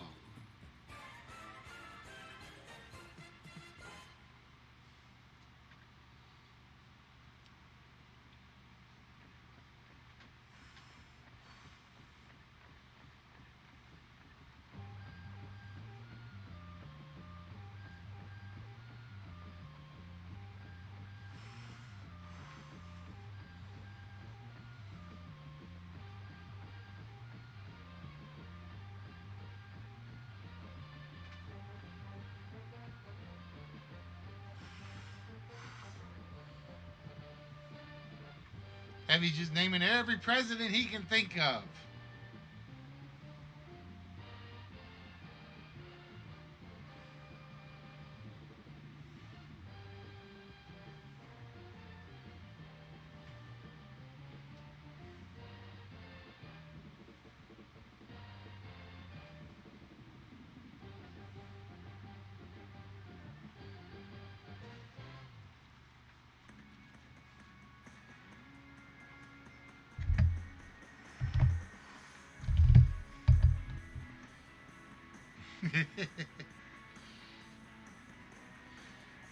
It might surprise you who it actually is.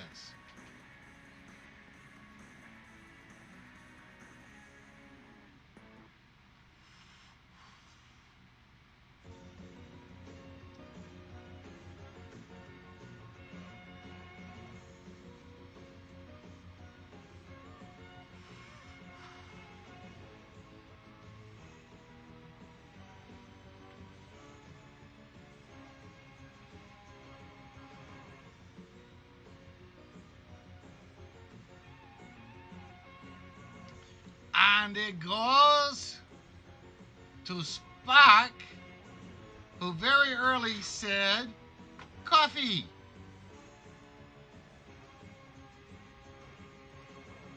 So with that, no, he was the first to go there, but Jimmy Carter was the first one to actually recognize it as a nation.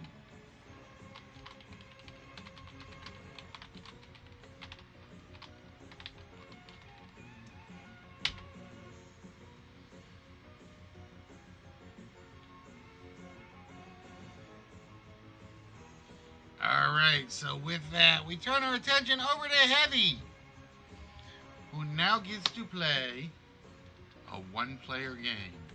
The question is, which one-player game will it be? Will it be a Price is Right mini game? Will it be one of the Monopoly games? Will it be a trivia game with the code or 1 versus 100? It will be the money game. So Heavy will be playing the money game tonight. All right, Heavy, congratulations. Oop, and I just hit the wrong button. Hold on 1 second. I have to go get back to it now, and this could take a minute.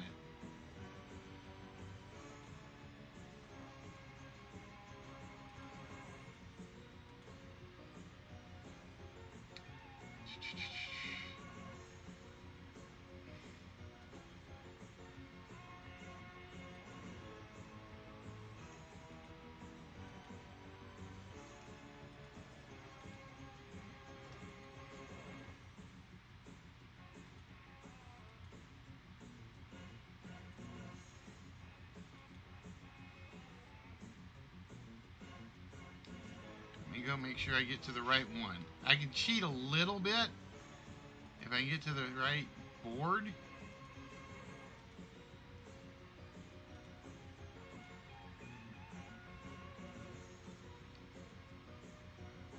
There we go. All right, that gets me to a decent board. Now I got to remember where the money game is. It's 17, I think.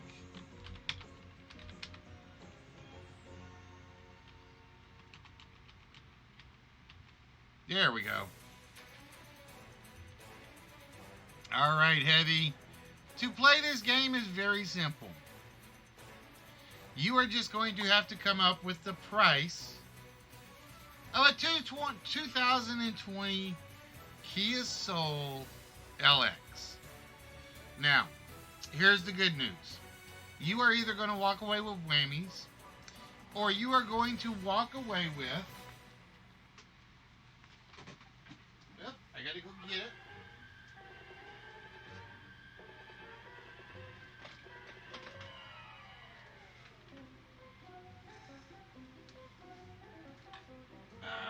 Or you are going to walk away with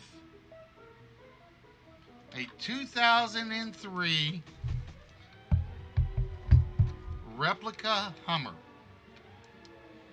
So you are going to walk. Well, help if I turn the camera back on, wouldn't it? There we go.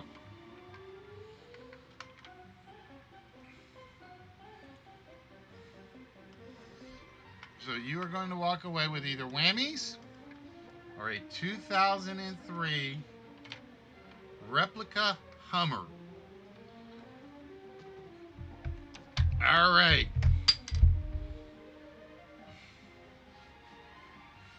Yeah, cameras are amazing when they're working. I just forgot I had turned it off. So this is how it's going to work, Heavy. We're going to show you the middle price of the Kia Soul, which is a 4. Now, one number on that board covers the W. One number on that board covers the N. All you have to do, Heavy, is give me the 2 numbers that fill that before you fill the 4 numbers that fill the whammy column.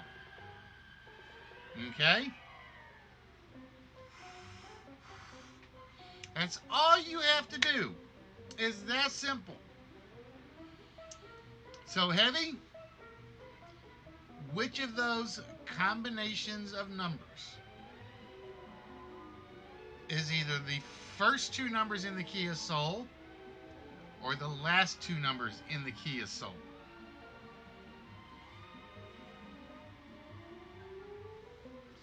All right, Heavy says we're going to start off with the 17. I think Heavy's going for that W. Did he find the W under the 17? He found the W, which makes us very, very much in Heavy's favor. Now comes the hard part. It's always the last 2 numbers that are the hardest 2 to find. So, Heavy, the price of the Kia Soul is $17,400 and what?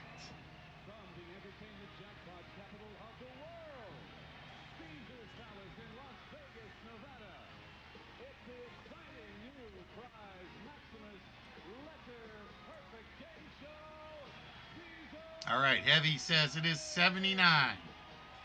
Is the price of the Kia Soul $17,479? Oh, it is not $79. So no matter what, Heavy, you got at least 79 whammies coming your way.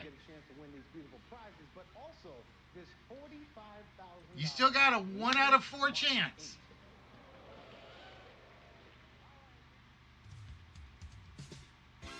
Well, officially you got a 1 out of 7 chance. 2 of those numbers are the last 2 digits in the Kia Soul. Is it 36? We pull it out.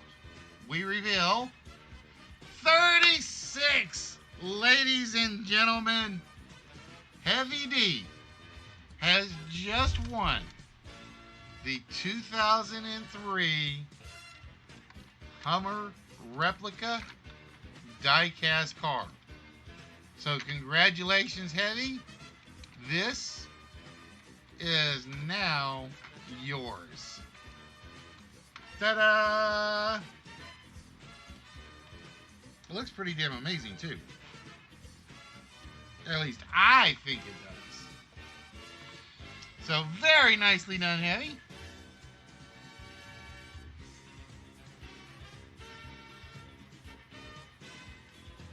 Remember to hum while playing. Boo hiss. Spock's tired, folks. That's why he's making all these bad jokes, just so you know.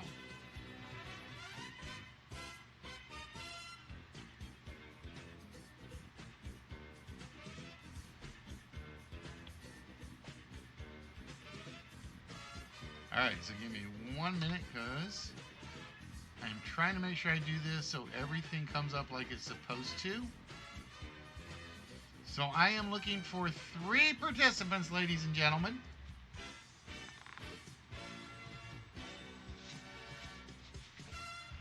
That's true. That's true. It's not like they get any better after you sleep.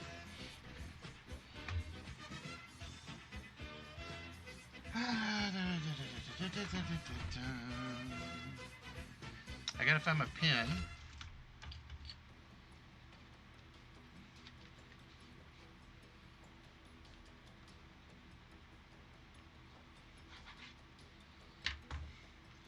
And I'm gonna go put the Hummer in a safe place so I don't mix it up with anybody else's stuff.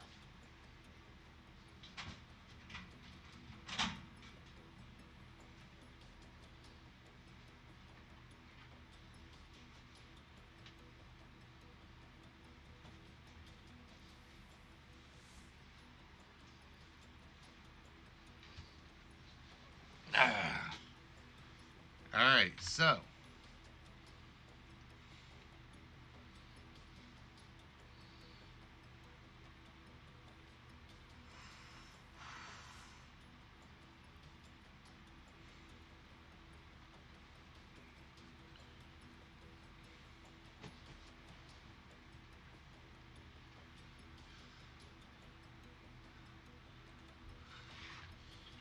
so we got Trance. Who else do we have that's interested in playing Wonderball?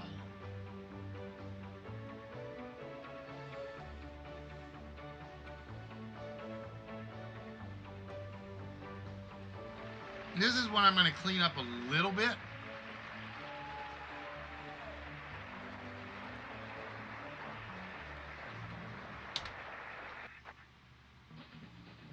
Ignore the 4 that's up there. I don't know why that's not clearing off.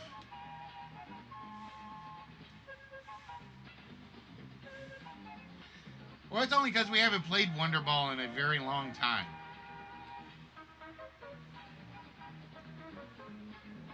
Let's all play What's My Line?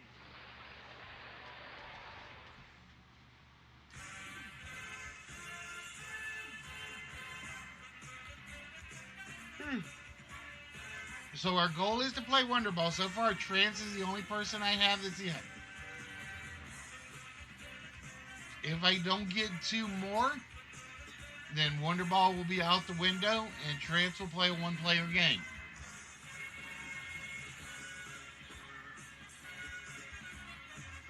So we are looking for 2 more participants, ladies and gentlemen. 2 more participants. And again, if you have never won anything on a show before, you are always at the top of my list. If you have never participated at the show, Spot, spell check can't even help you. It's sort of like your bad jokes. You should know that by now.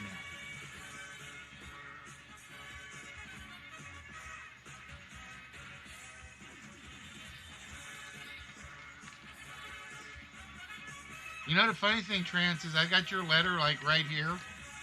Just because... There's my bad, folks. I got your letter like right here. Because I was starting to box your stuff up. And I was like, nah, I'm going to hold off for like just a little bit longer. Sorry about that, Trance. I didn't mean to show that off. That's right, folks. You get a signed letter from yours truly, Listy Wits.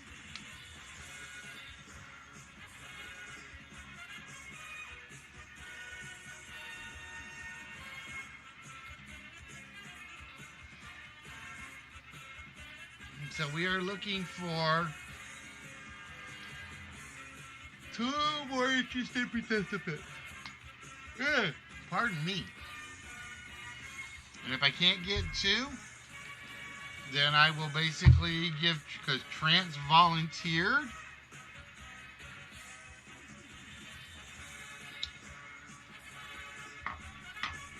What, your name is List too?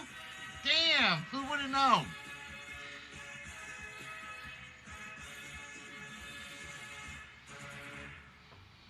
Who would have known? Probably means like we're related. We just don't know it. Or we were switched at birth. Or we were twins. We were like separated twins. And then his mother named him Listy. And my mother named me Listy. Wow, what are the odds? Yeah, but that would mean that Fallen's also your baby bro too.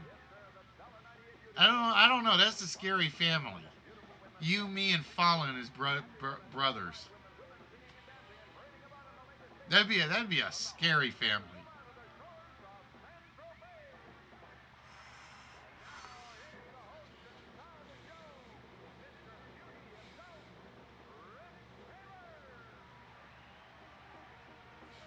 All part of the spies getting philosophical on us. That's how you know he's gonna like sooner or later fall asleep on the couch. You know that's coming.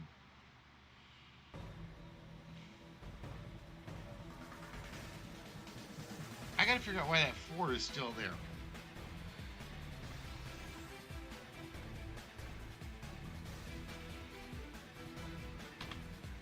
That's gonna drive me nuts. I'm gonna check something real quick. Bear with me.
There we go.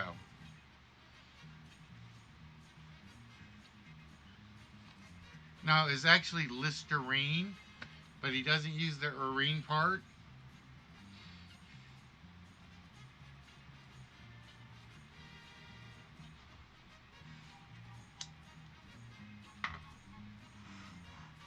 All right, I'm looking for 2 more interested participants. 2 more interested participants.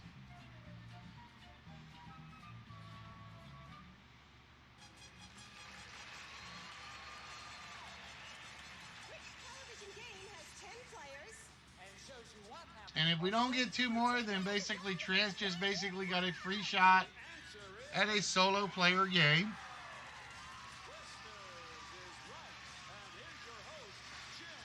Because I like giving out stuff. I'm like the Santa Claus of the internet world. That's how I look at it. I am the Santa Claus of the internet.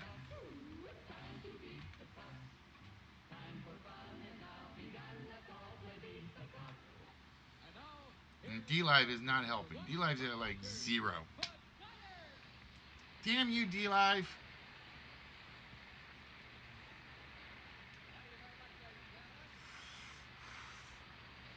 It's official. There is no community over there. But let's worry about people being naughty. Otherwise, no, that would go to certain people I can't name. That would go to certain people I cannot name.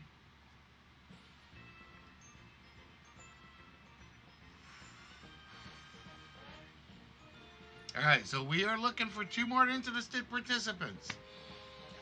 I don't know. He is probably doing his community center thing. He is probably doing his community center thing.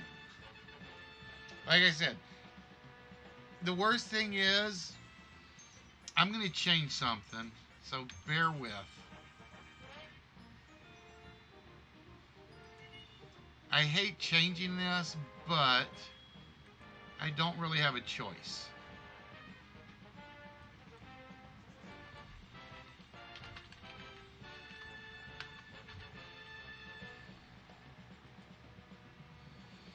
Because the trivia category does not get anybody's attention.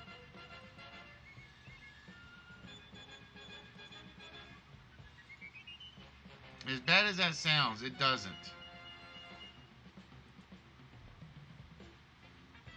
And it's like nobody pays attention to their follow list.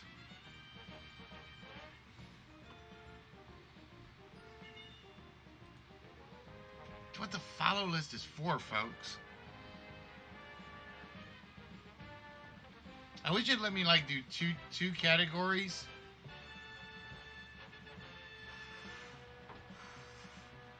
That's what I wish it would do.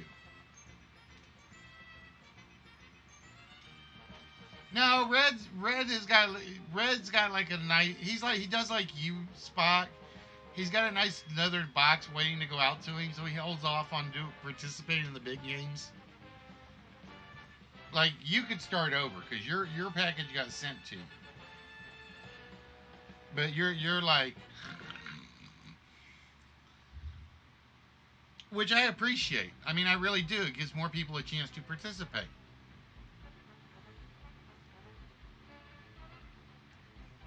But right now, we just don't have the crowd for any big games. And it's basically, South will not play for prizes.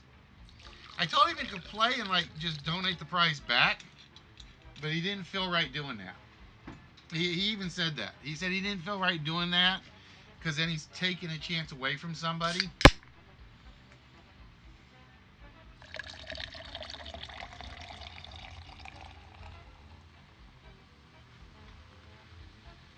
Which I respect. I really do.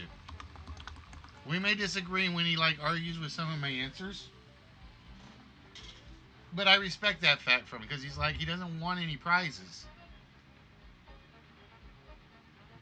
so he doesn't take anything. Oh yeah, probably. I already know that. I just have to wing it and pray and hope for a while.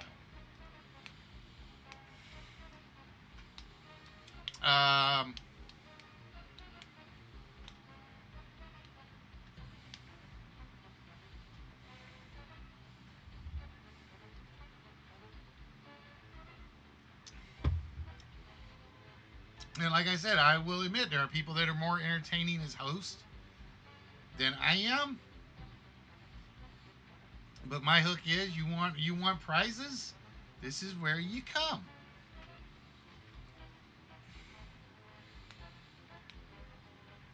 And then you don't have to pay anything but your VAT tax. And like I said, I'm still dreading sending George and Aaron those other 2 packages. I am dreading that because I can almost see the same thing coming. They'll get the note and they'll get the note to pay the VAT tax and they're like, I don't want that. Which doesn't make any sense though. Like I said, because I've shipped to Scotland before. Because I've shipped to Purple Army before. And I don't remember Purple having to pay a VAT tax.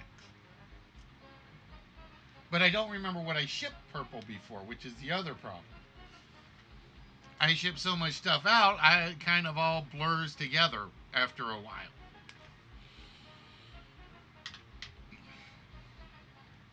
So, like I said, we're just kind of sitting back and waiting and see what happens.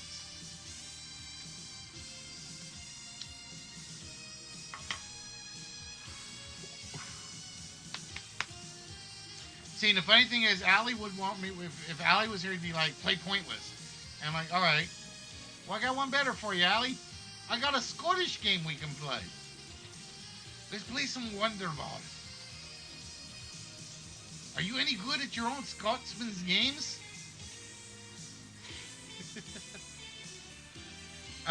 Yes, Purple actually won a chess set. Is actually um, waiting to go out. No, he got the star. What did Purple get? Did he get the chess set? No, Purple actually has one of the Star Wars plays.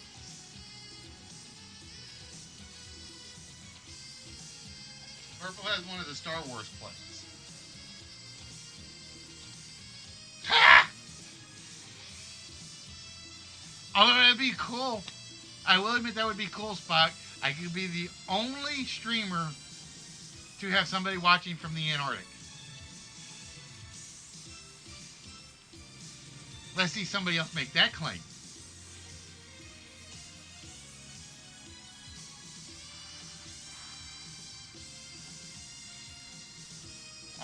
Who got the last chess set? The last chess set got boxed up.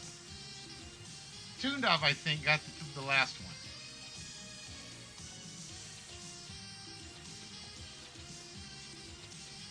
But no, Purple opened the vault. He got one of the Star Wars plates. He's got the diecast cars, or a diecast car. I think he's got some comics. And one big bag of Happy Meal stuff. I think Inspector Gadget. He's got about 6 things I need to box for him.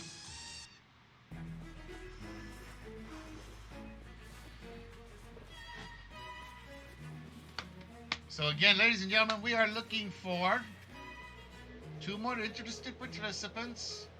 Just 2. 2. Come on.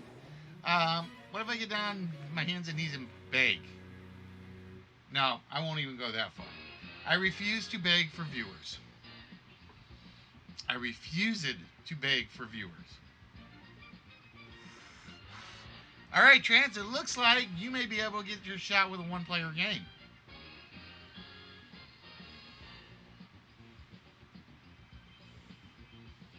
Question is, which 1-player game will you get? Will it be a short game, or will it be a long game?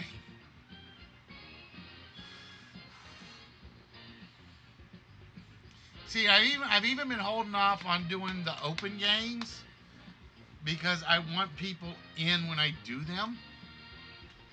So that's why I've been holding off on doing Concentration and Jeopardy, because it's like I want people. All right, let's do this. Trance will be playing. I got to go open my 1-player game set again. Where'd my 1-player game set go? Don't tell me. Oh, I was going to say, don't tell me I closed it.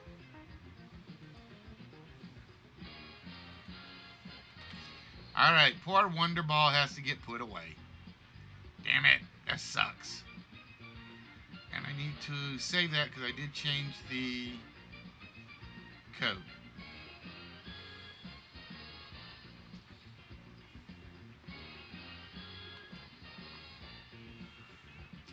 All right, Trance. Let's see which 1-player game you get. It will be the dice game. Oh, this is an easy one. And just think, we're playing for your choice of a large. We're not playing for a die cast. So we are literally playing for either curtain 1 or curtain 2. And all you will have to do is identify the price of a 2020 Chevrolet Spark LS. All right? The good news is you guys pretty much kick my butt in this game pretty much every time. Almost every time I think you guys have kicked my butt in this game. And the first number in the price of the 2020 Chevrolet Spark LS is a 1. From here on out, it will depend a little on the dice rolls. So Heavy's like, come on, all ones. I don't think it's ever done all ones. I know it's done ones and sixes. It is literally done like a 1, 1, 6, and then a number. All right. Now, every number in the price of this car, the value ranges from 1 to 6. There are no 7s, 8s, 9s, or 0s. There are none of those in here. What we are going to do is we are going to roll 4 dice. The first dice we roll will represent the first number or the second number. The next dice will represent the third number, the fourth number, and the last number. All right? If the die roll matches, you cannot lose. Or you cannot lose on that number.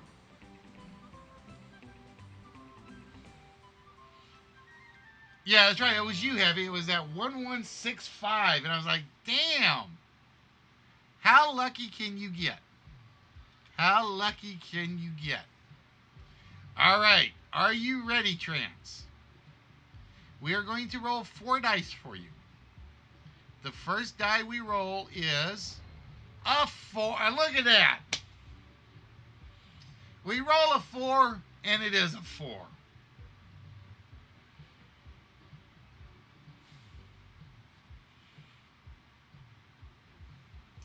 This is one of those few games where it's like, you may not have to guess anything.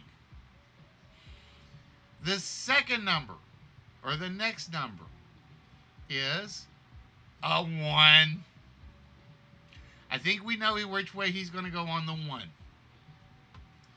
The third number that we roll is another.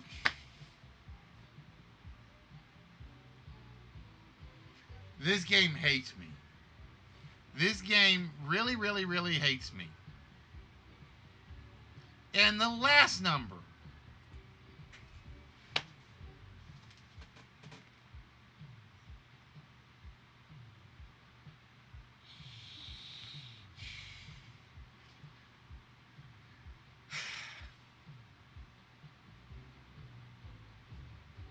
this game despises me. It really does.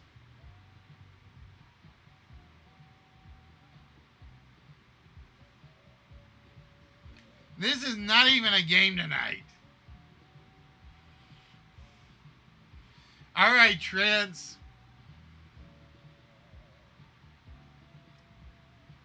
Is each number higher or lower than a 1?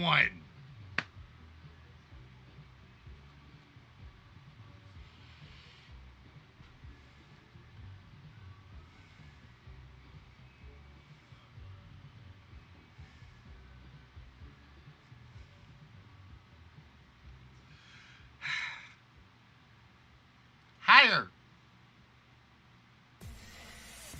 I mean, we got to make it official. Where's my greed music when I need it? Like put some dramatic emphasis on this disaster.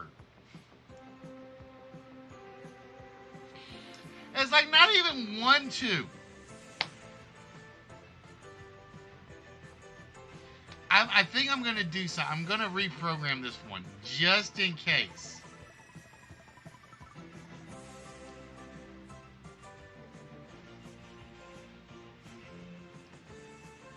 I may have to reprogram this one just a little bit. Would you like the next number to be higher or lower than a 1?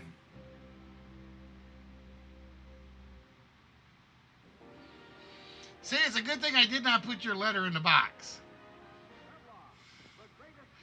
Yes, it's like this is like trying to get drama from Ernie's Rubber Ducky.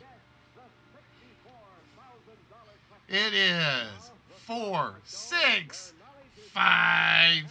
Congratulations, Trance. All right, give me 1 minute. We're gonna count that for you, Trance. We are gonna count it, but I need to do something real quick to this game.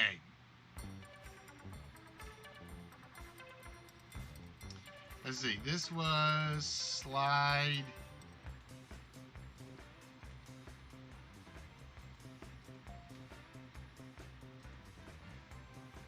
Slide 12.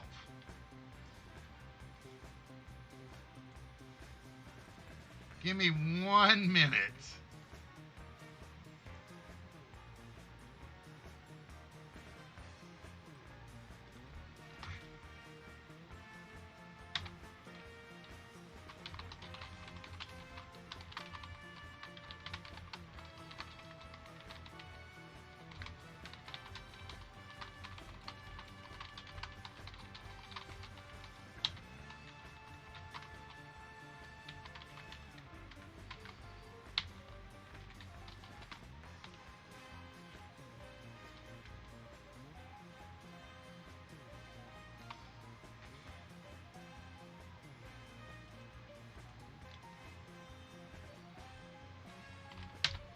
All right. Now, even though you guys know the price, I'm doing this for personal reasons.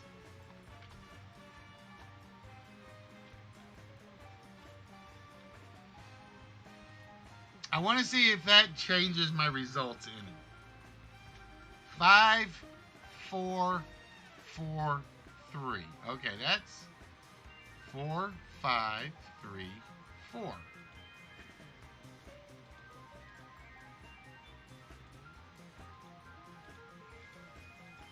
Now it's not throwing any 1s or 6s. That's weird. It should not be not throwing any.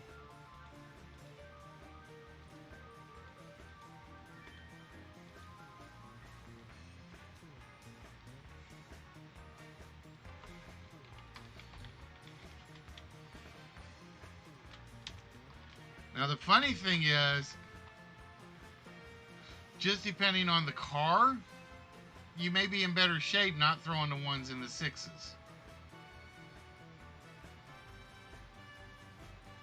There's a 6.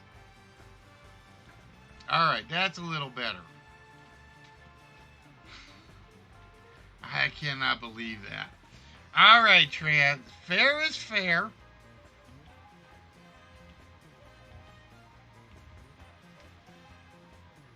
And Trans, would you like what is behind curtain number 1 or curtain number 2? And honestly, you can see both of them because the camera got bounced by the cat.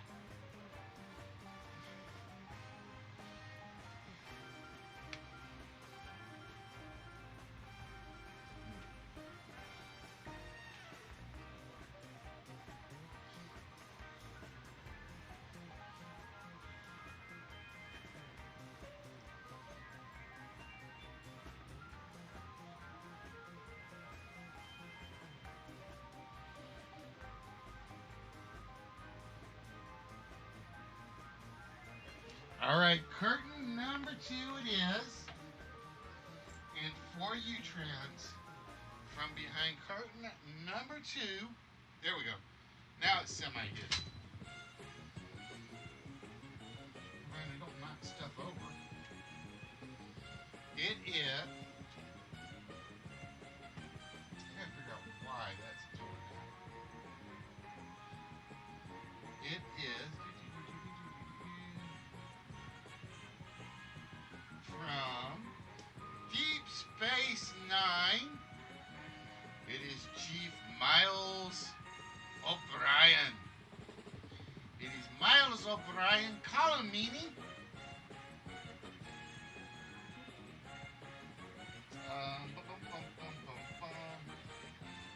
And I can't remember what he comes with on this.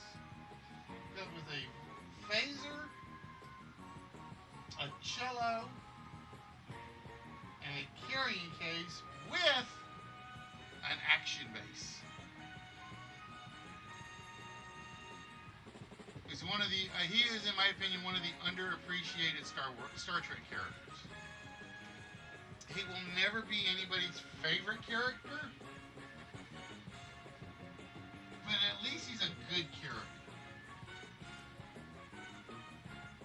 So now, Trans, I officially have to elevate you from these teeny tiny, whoop, let me get back over on the other screen.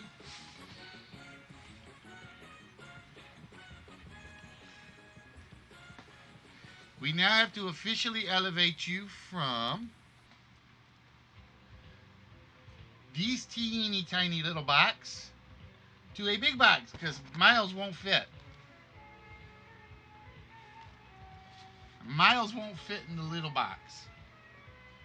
Where's my other? I had another box over here somewhere just in case.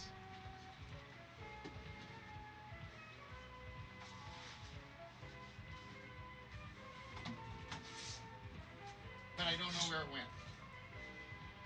This is your first Star Trek figure? Dude, well, that's a good one.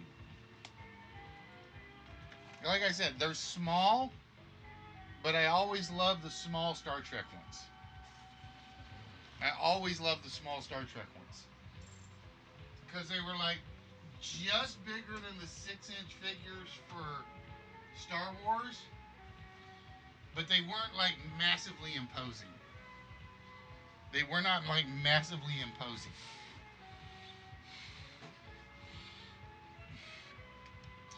All right, guys.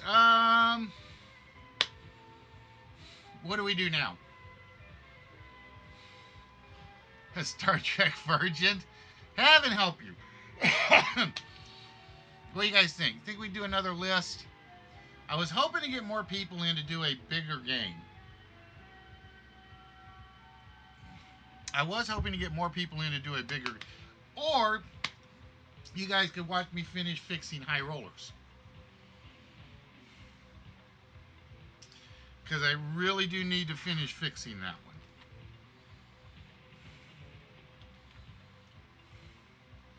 Yes, very, very true. His comedic timing.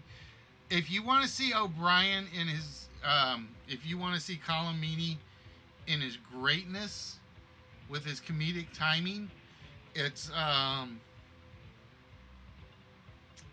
there's a movie where he plays the detective, law-abiding citizen. He plays a very serious cop, but his one-liners and his perfect delivery is amazing. He is like the unappreciated guy that does the comebacks.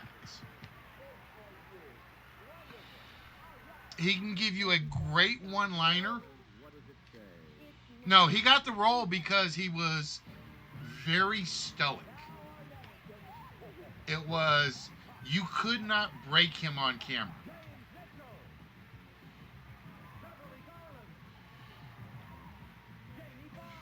You couldn't, and from what I remember, there were people that would say they would try to get him to laugh on set. They couldn't do it.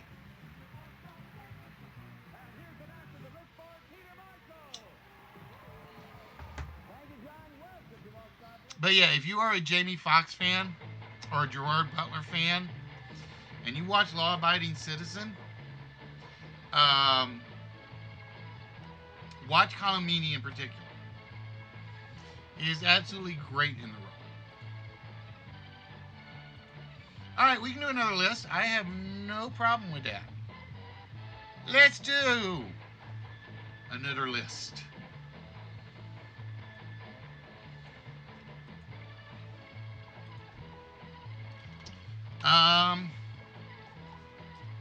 I'm trying to think.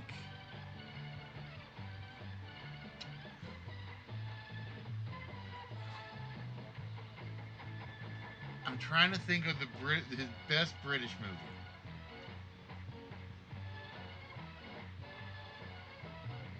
He wasn't in Snatch, I know that. But he always plays the straight man.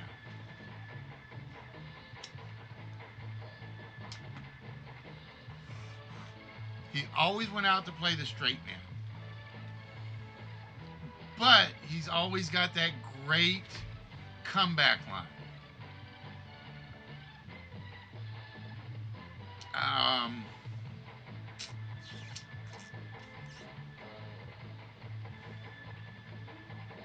I'm trying to think of one now.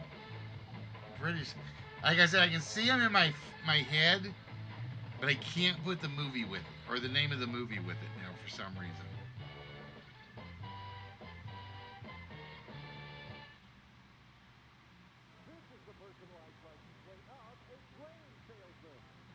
It'll come to me at some point. It really will.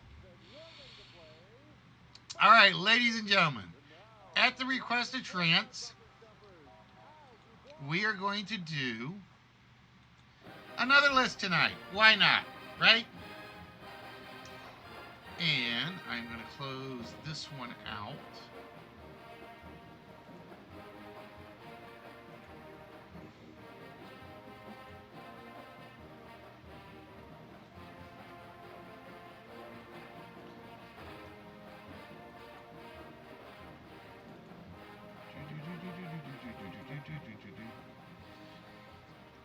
And for this list, we are looking for step phrases.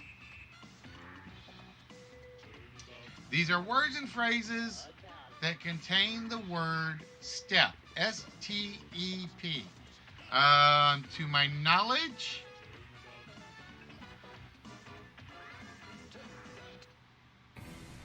another word is the father of a girl who gets knocked up by an older neighbor. I think I've seen that one. See, I always preferred him when he was playing a cop role or the badass bad guy role. Or the Star Trek engineer. Let me double check. I'm making sure there are no plurals in here. Alright, there are no plurals in this list. I just had to check to be sure because I try to separate them or identify when there could be. So for this list tonight, ladies and gentlemen, we are looking for step phrases. Okay, I kind of like these. These are not going to be easy, but I don't think they're going to be ridiculously hard. Unless you guys just forget them. Which is possible. So with that, ladies and gentlemen, the list starts now.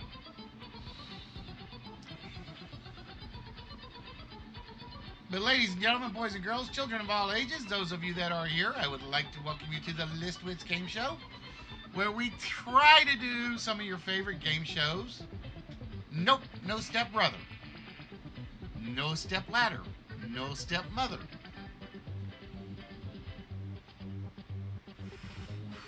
Step by step. Stepson, redheaded stepchild, step up, stepdaughter. All good, but not what we're looking for.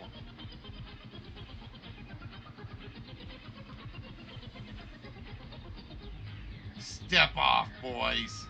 There is no stepdaughter, stepfather in here. No stepsister. Mine, ooh, I like that one. Is that one in my list?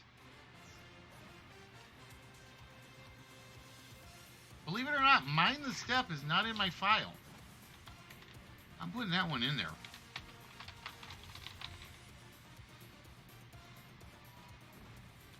Every Step of the Way is on our list, or at least a variation of it on that one spot.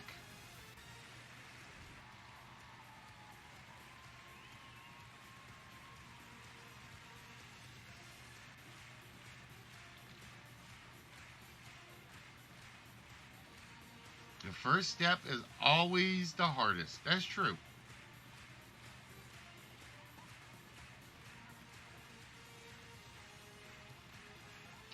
I gotta rearrange some stuff. Hold on. Because I'm trying to see my file and the chat all at the same time.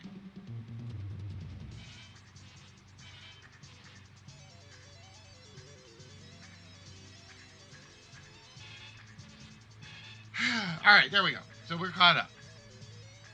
And that means I gotta get rid of I'm with you every step of the way.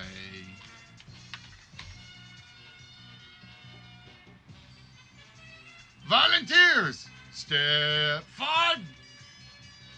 Too bad we couldn't get any volunteers for the game tonight.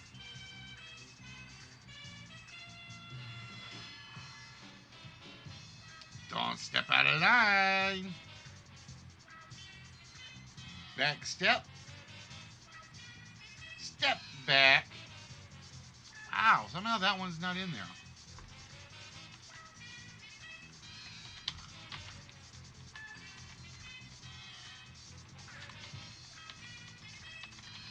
And I cannot type right now.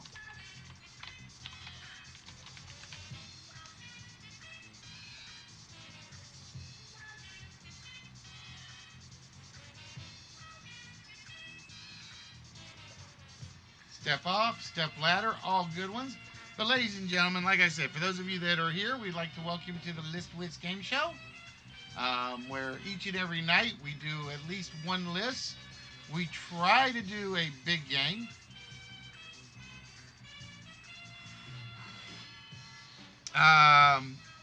Yeah, like I said, I already know. I just like when Nerdy's doing SCW, my crowd goes. My numbers just drop. Like I said, that's why I'm kind of mad at D Live. I just can't get any traction over there. I cannot get any traction.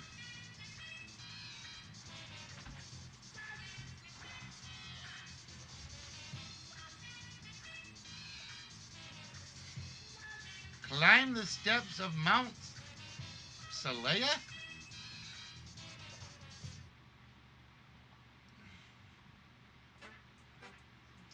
Watch your step.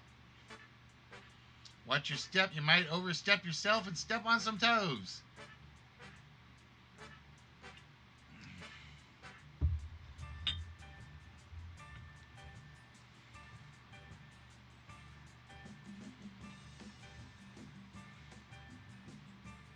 Oh, okay. I have my Star Trek brain turned off at the moment, Spock. I have my Star Trek brain turned off.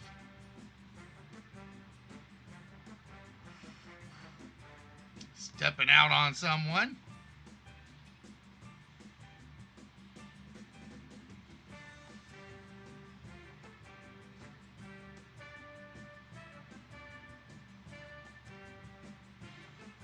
But yeah, guys. So like I said, or started to say before I like having to pay attention to the list.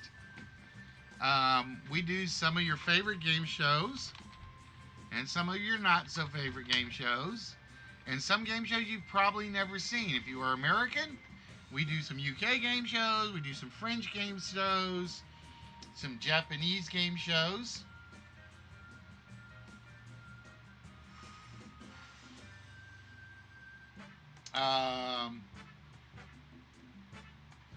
We have a Chilean one that's still in the works.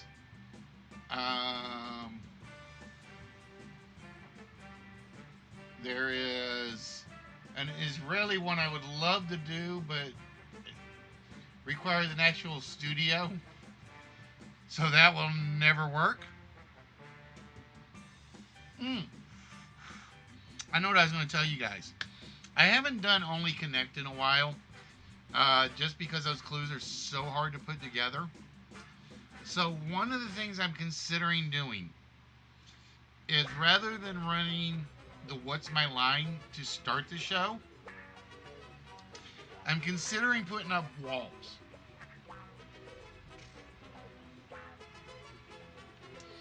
And it'll be literally a wall of 16 items, 4 groups of 4. So I'm basically breaking apart the Only Connect game. I will keep the wall in the Only Connect game, but we got to have 6 people to play that. So that one almost never gets played. So I really thought about it Friday. And I'm thinking the wall is a very good one for before the show starts. I am giving that one. What number was that? That was number 4 for Trance. The Cowboy had better have gotten that one. That's all I'm going to say.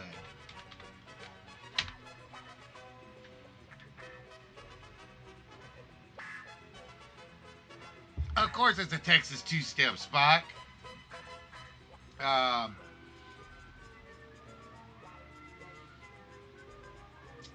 I'm trying to figure out what I am missing that'll get people in.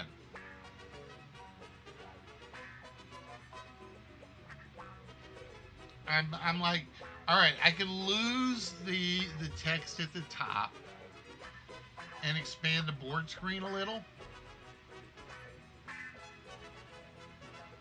Maybe to make that more eye appealing. But I like where everything else is sitting on the screen. It's not too noisy. There are many commercials that say it's a two-step process. Well, like I said, two-step process or Texas two-step, I'd taken either one.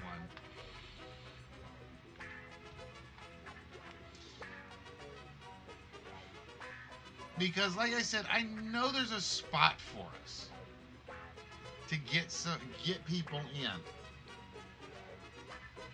But I don't know what I'm missing to do it. I really don't.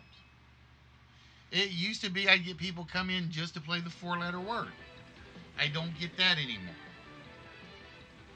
I get people that would come in to play the trivia game that the bot would give. I don't get that anymore.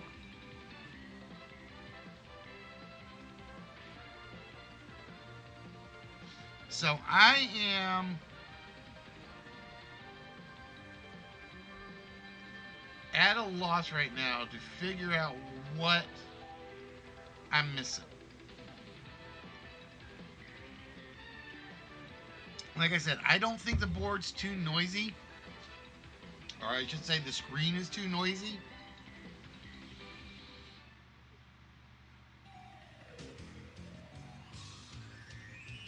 But I don't know. Ooh, I kind of like that. I don't think I only have one. Wow.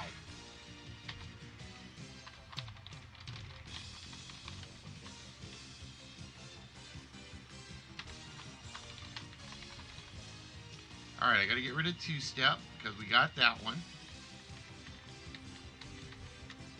And I got to get rid of step on a crack.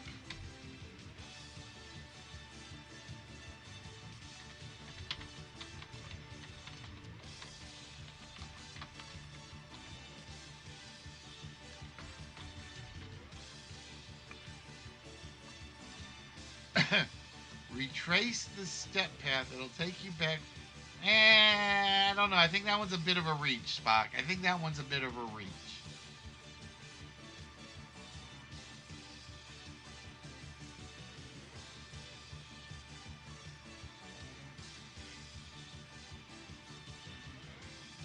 It's the latest dance step.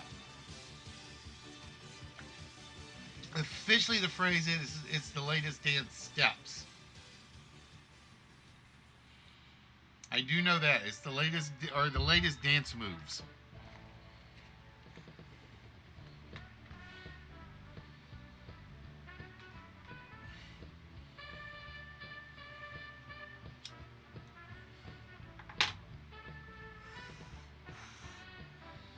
So I need your guys' help. Like, what am I missing? And there's a reason I ask is because there's a big date coming up. And I've only got about a month to prepare for it.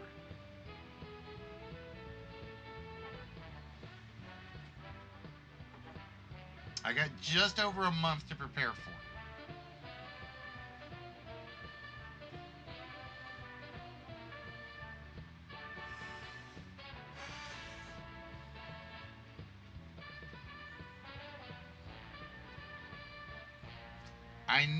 I need a hook, and I don't have any more hooks to work with that I know of.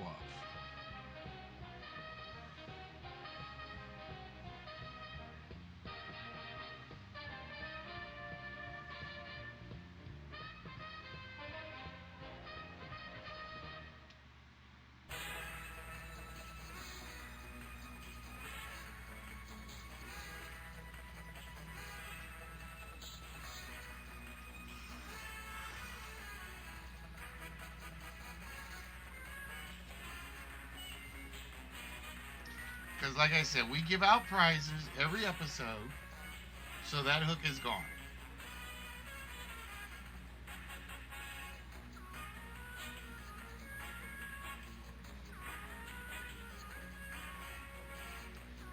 The costume thing, while it's cool, I only have so many of those that I can still fit into.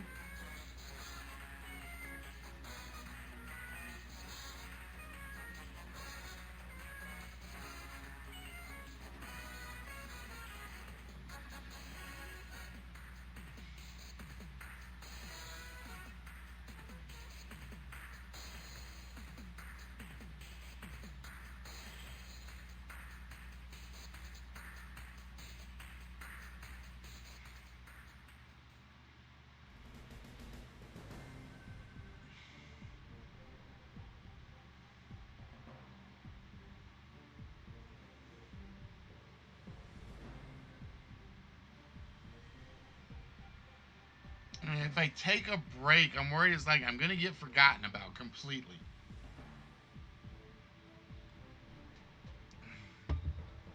But like I said, I got a month and 2 weeks.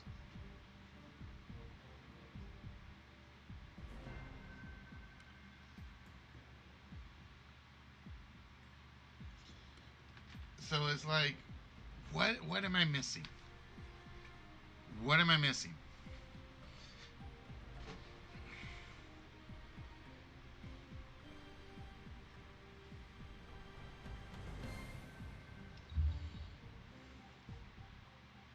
Two step forward, I'm gonna give you that one spot, even though I had it the other way around.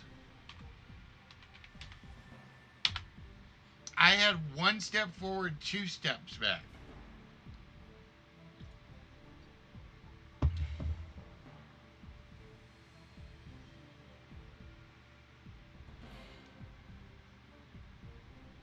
Yeah, well, like I said, he knows he upset me a little bit when he started doing the everyday thing. But I also know he's got the fan support for it.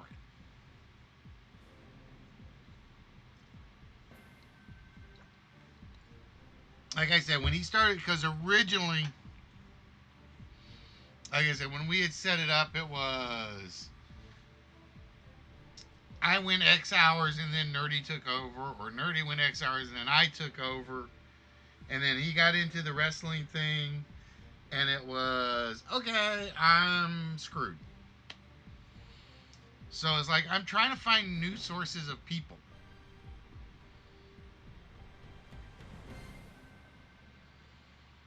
And the network thing doesn't work because everybody that does something I enjoy doesn't seem to enjoy what I do.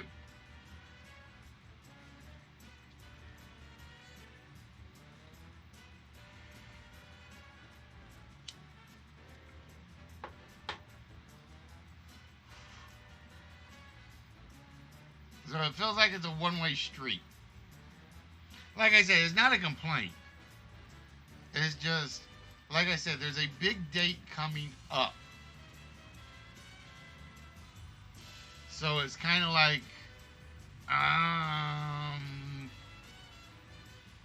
what do I do to make that date work and kind of like revitalize it?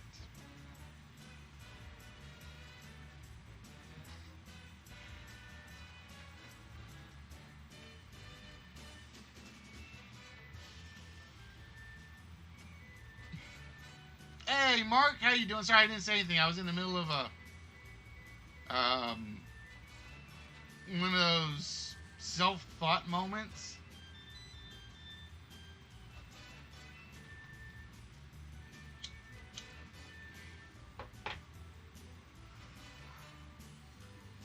For me, a big date for me, which means we celebrate online.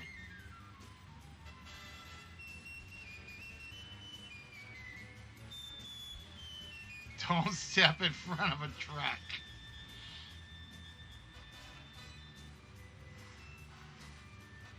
So we are still looking for 1, 2, 3, 4.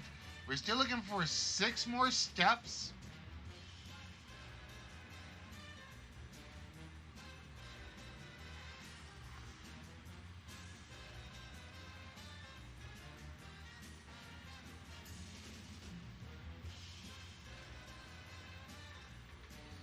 But yeah, like I said, because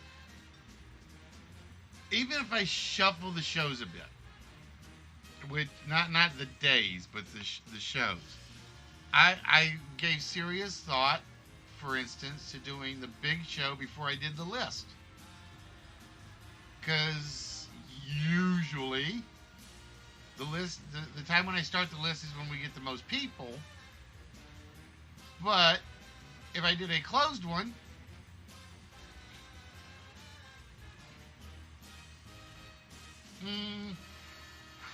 second spot, we have one other YouTube in her. We have one other YouTube person in there.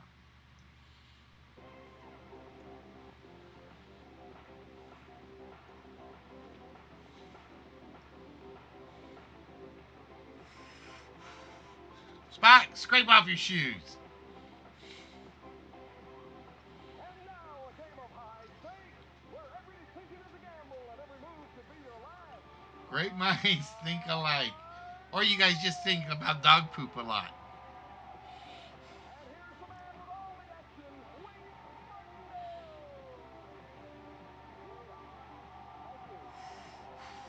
Yeah, there was one. They didn't stay long, Spock. Or if they did, they haven't said much. There was one.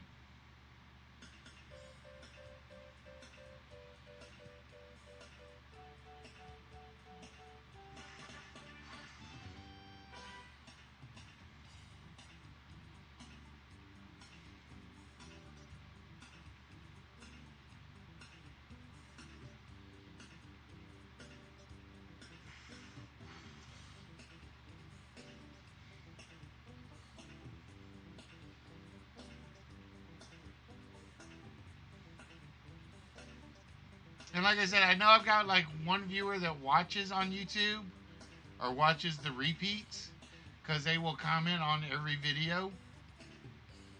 And for that, I am greatly appreciative. But it makes the live show still hard to do. It definitely makes the live show hard to do.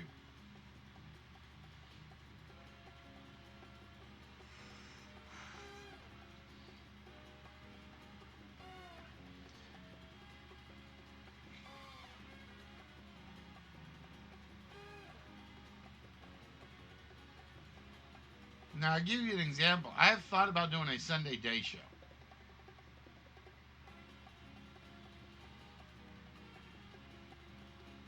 I have thought about it, but it's one of those where I don't know if that's going to make enough of a difference for the evening shows.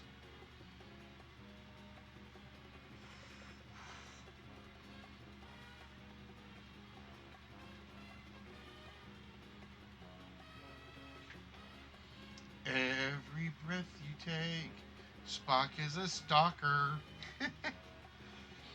You know the funny thing, and the singer of that one, he even says he's shocked that it's used at so many weddings.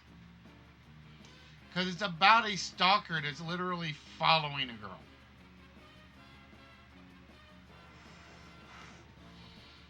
It's sort of like how all the patriotic get-togethers use Born in the USA. Go back and listen to the lyrics of Born in the USA. That is not a patriotic song.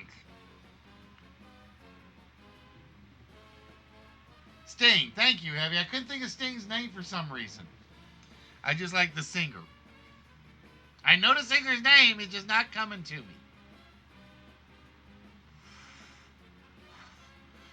But yeah, that entire song is about a stalker. It's scary if you ever really listen to lyrics. They're not the party songs that they're made out to be. Which has always made me wonder, what makes a song? The words or the music? What makes a song? 3 of these boxes will break the $6,000 bank. Is this one of them? Or is it this one? Or this one? We'll find out in a moment. And I'll give you a great example. 9 celebrities. Abe Vigoda. Pour some sugar on me. Joanne Sloan. Dick Gautier. Go read the lyrics. Linda Carter. Then read what Mick Jagger wrote about those lyrics. And Marjo Parker. All join us in playing Break the Bank. It's scary. Now meet our host, Tom Kennedy. What he intended that song to be about and what it is taken about. Oh, it's not just about sexual assault, Spock. It's about sexual assault, slavery,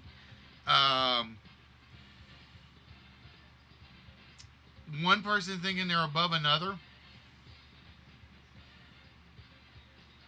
And Mick Jagger was stunned that the song was accepted as it was.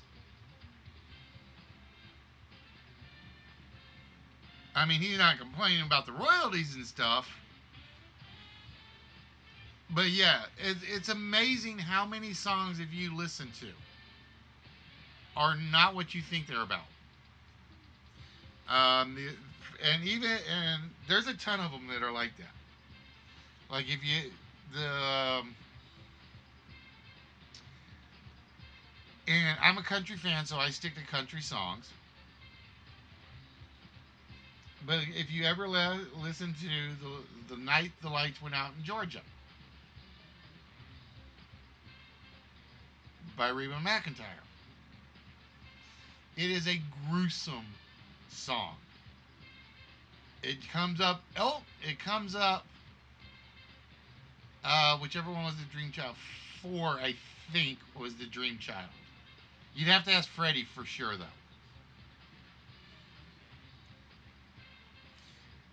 But that song is brutal in terms of the lyrics. But it is so singable. Yep, she killed a man, covered it up. Her brother was convinced to take the fall for her. But if you ever read the lyrics to it, it's even worse.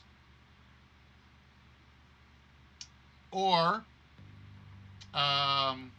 what's the other one that she did that?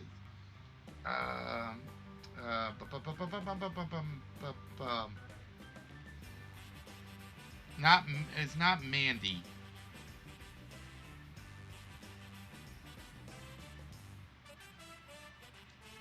Frick, what's the name of that song? It's a Reba song, so I'm sticking with her.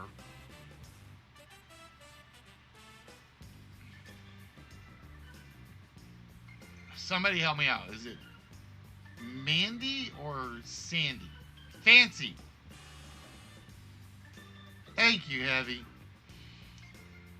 The girl gets sold into prostitution. And it's an upbeat tempo, so everybody loves the song. And it's like, holy crap. Pardon my French. But that was one of the first songs I'd ever really listened to the lyrics to. And I'm like, Mom just sold her daughter.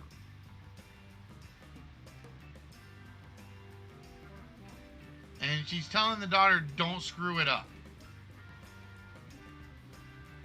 And that's, oh my God. But that was the funny thing is if you listen to pretty much any, and particularly in the 80s. No, there's even a stanza in there where she hates it. But she does it for her mom. She absolutely hates it. Because the song is sung from Mom's point of view. if I remember right.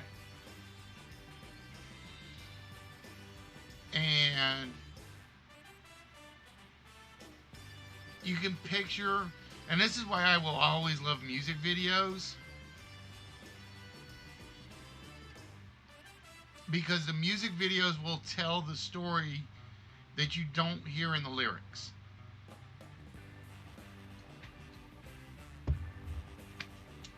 Because the other one that comes to mind is Raspberry Beret. And this is one I don't know if it's true or not. So if you guys know, let me know. Well, it's because it's all she knows, Heavy.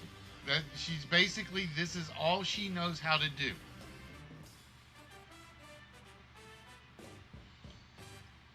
Now again, so I'm going to use Raspberry Beret. And if I'm wrong, you guys can let me know. But Raspberry Beret is about drugs. But it's sung in an upbeat manner that you don't care that it's about drugs.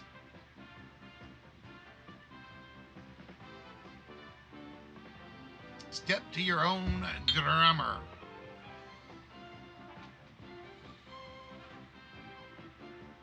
But yeah, it's funny because, like I said, I had found a website one day, and it's like 10 songs that don't mean what you think it means. And I had known about Born in the USA. Fancy I had known about. Little Brown Sugar I had known about. And it listed some others. And it was like, I never thought about this song this way. Or I never thought about that song this way. That's where I miss MTV and VH1 doing music videos. Because they would play them, and the videos told the story the songs didn't tell.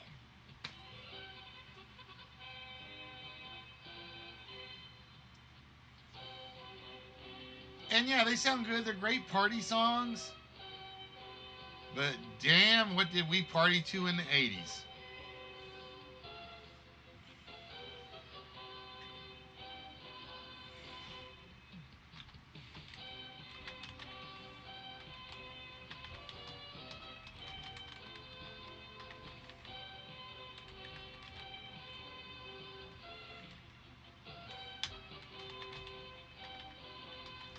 And then we get a question for Prostitute Root.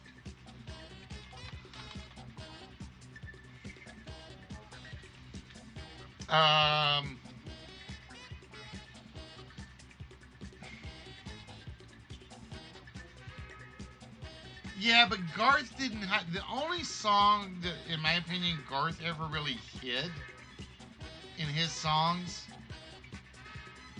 was the dance. Thunder Rolls was obvious.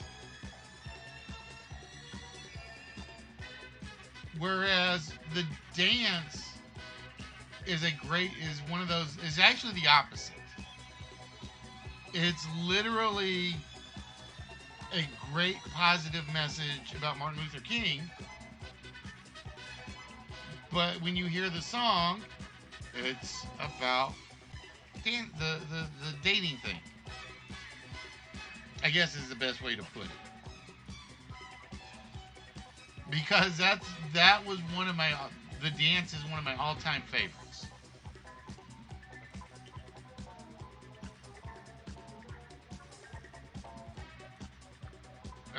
Thunder Rolls is up there.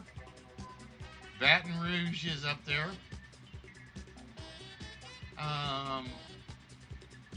Pretty much anything with Garth is like at the top of my list music-wise.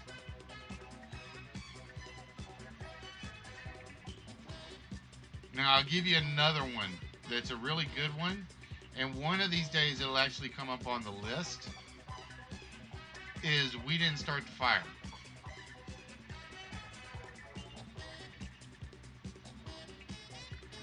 How many people try to read non-literal things? I'm going to agree with you there. They never hid the message of what that one was about. This jumble of letters is the name of the world's most famous baby doctor. But then you go back and you look at Highway 61, and the message was kind of hidden in there, but not really. Oh, damn heavy! I love that one. I freaking love that one. That one I'm adding.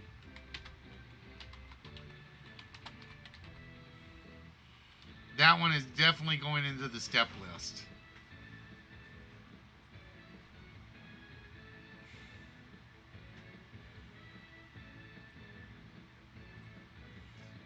But you go back and, like I said, there are songs they don't hide what the messages are. Candle in the Wind. You knew that was about Princess Diana and Marilyn Monroe and Madonna. It's about whoever the blonde of the day is. That one is freaking brilliant heavy.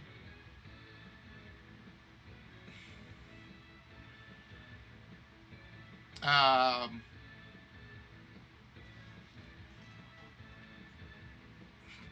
I'm trying to think of another good one. I'm trying to think of another one that had a horrible message, but you love to listen to. I'm trying to think. I know there are more. I know there are more out there.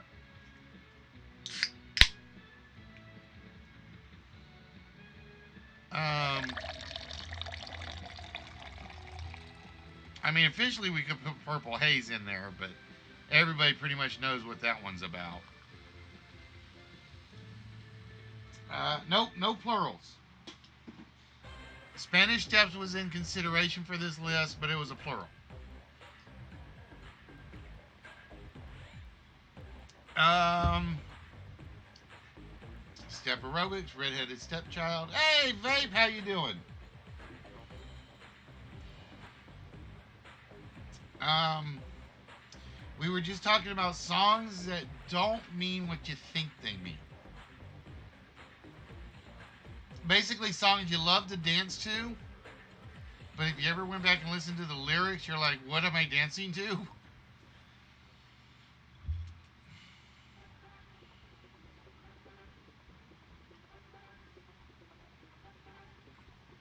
Like, you can't put I Need a New Drug in there because that message is obvious.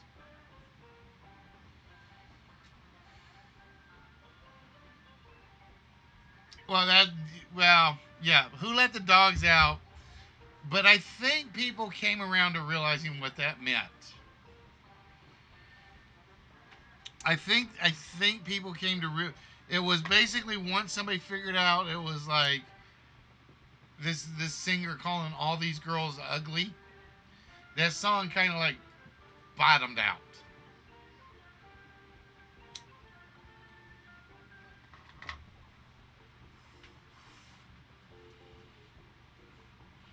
So far, we've come up with, for instance, Born in the USA, Little Brown Sugar, Fancy, um, The Night the Light Went Out in Georgia, The Dance, um, Every Breath You Take. I'm trying to think of some others. I'm trying to think of some others off the top of my head.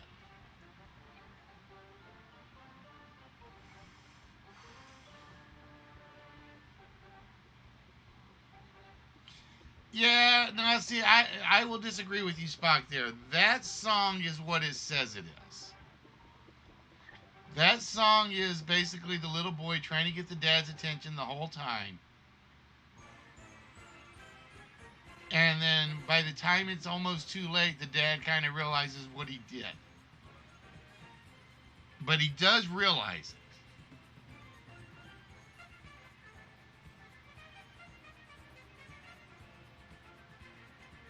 He does realize it. So I don't know if I'd put that one in there.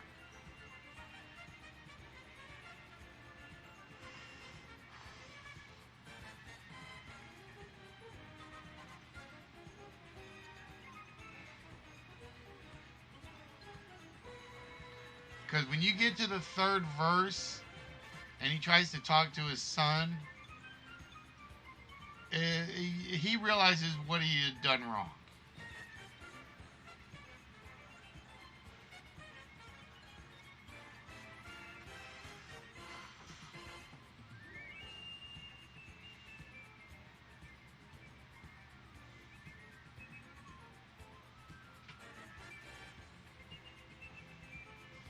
So we are still looking for 4, 5. We're still looking for 6. So basically, you guys have had problem with Blazing Saddles and the step list tonight.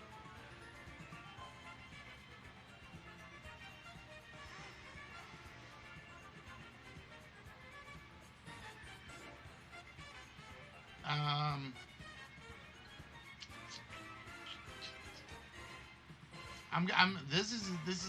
this is like I'm interested in thinking about this one now for a while.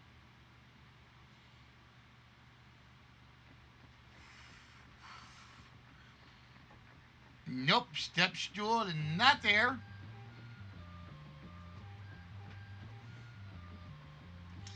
I thought somebody was going to get number 10 by now.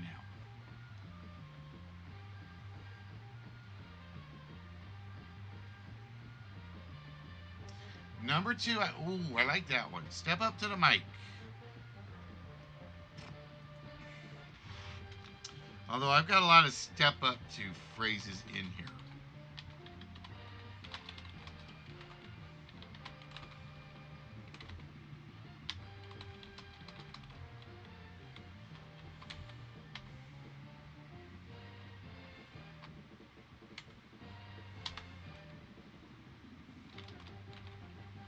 I don't like the podium one. The podium one is good, but I don't think it works.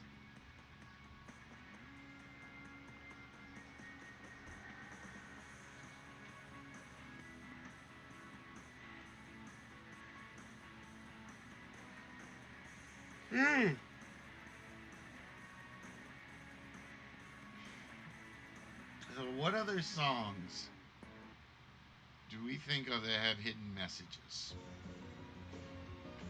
Step off this pedestal. Step off the pedestal or I'm kicking it out from under you, Spock.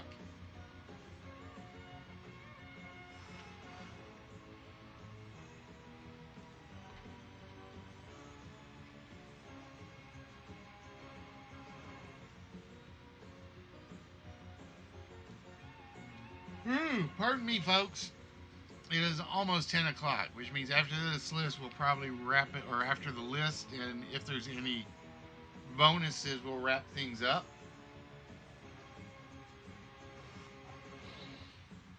But so far tonight, we have given away Miles O'Brien, or Chief O'Brien, and we have given away a Humvee.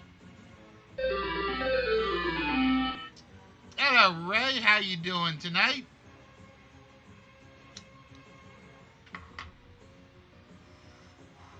Actually, I will take that back. Don't say a word or something else.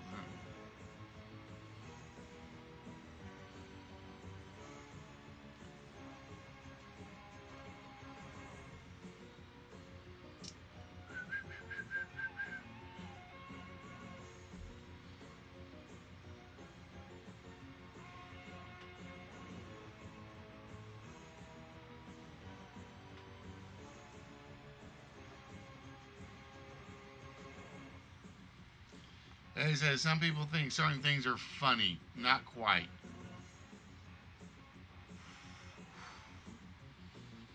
I won't ban people because of their names, but dude, you're close.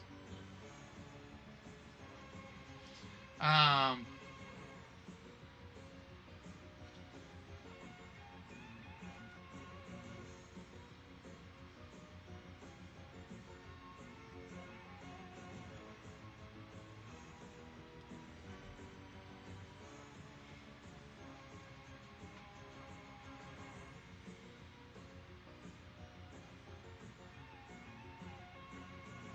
that is very uncool.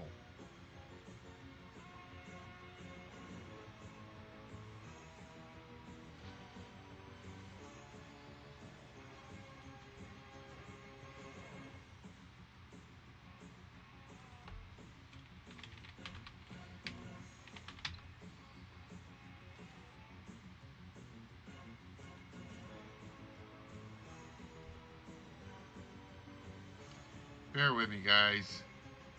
There are certain things that, no.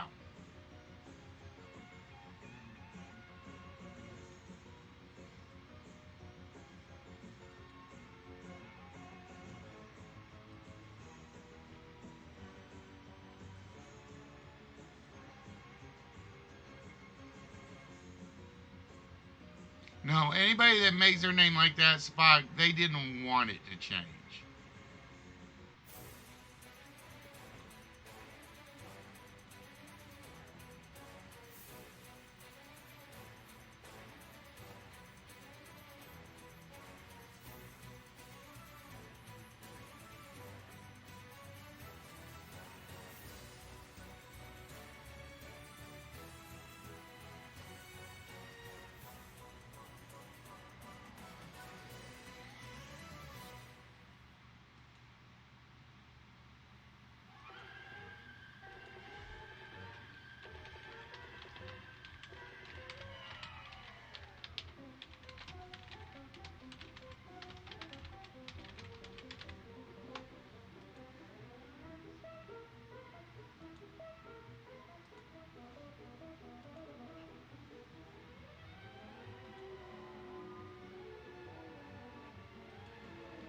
No, anybody that makes their name like that, Spock.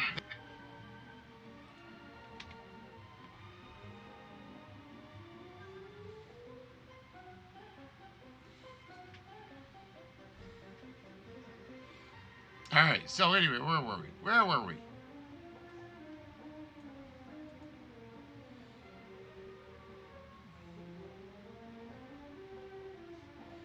The funny thing is,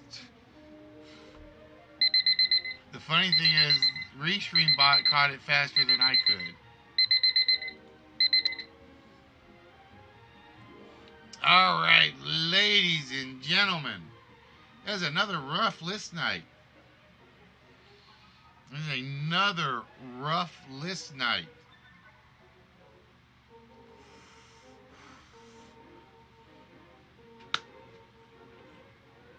We only got 4 out of 10 on the Blazing Saddles list. We got 4 out of 10 on the step list. Wow.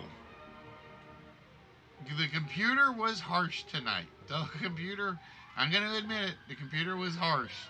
It picked some hard ones. All right, so with that, we have to check and see if Spock, Trans, or Heavy gets a vault shot, a one-player game, or a small prize. We did give away 1 vault shot. That's because Miss Fallon's working late nights. Well, you get a chance after this, Spock, unless I know what you're going to do. You're going to go run over to Nerdy and stay up another 3 hours. I know you. I know you. See, he's not too tired to forget about the wheel spins.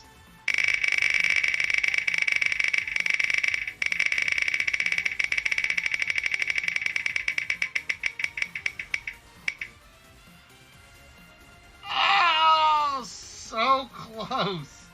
It is so close. It is. I'm going to say I got to be nice to Spock and give him another spin, because that was literally on the line. That was on the line. I could not give him the small prize or the prize because it was. That is a first. We have come close. We have come close. No, I mean on my screen, Spock, it was dead center.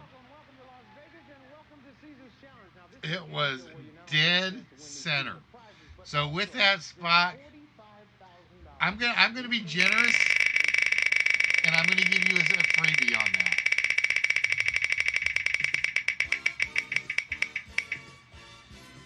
Ah, look what happens when I give you a freebie, Spock. You get you get to take one number off the vault, Spock. All right, Spock, how you doing, TM? So, Spock, which row would you like me to remove one number from? The green row it is. And we lose the 0. All right, Spock. What 4-digit number would you like us to try for the vault? And while I'm doing that, I need to fix this. So bear with me.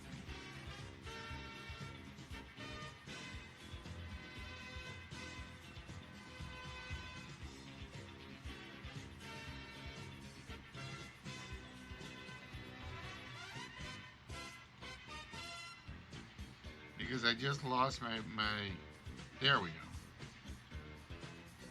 All right, Spock says, let's go. 5, 1, 8,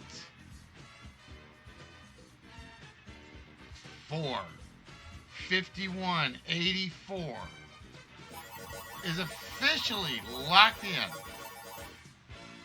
Is 5184 our vault winning number? It is not 5184. But you never know, Spot. You might do it again. You might just do it again. And if you do, I think your 2 steps forward, 1 step back might be a good way to do it. Unfortunately for Spock, it was 1 step forward and 2 steps back. So we have Spock left, Trance left, and Heavy D left. Hello, Spongy. How you doing today? And let's go with Heavy. Step on a crack, break your mother's back. That would be a very mean way. And no prize for Heavy breaking his mom's back. All right, so we are down to Trance. We are down to Spock. But I remind you of Jack Black. The funny thing is, Spongy, is I have been told that occasionally, but I've been told I remind people of Jack Black for some reason. I don't know why. I don't see it. I've been told I sound like Tom Hanks. What was the other one? There was one other one somebody had said about looks and appearance, or looks and speech. It was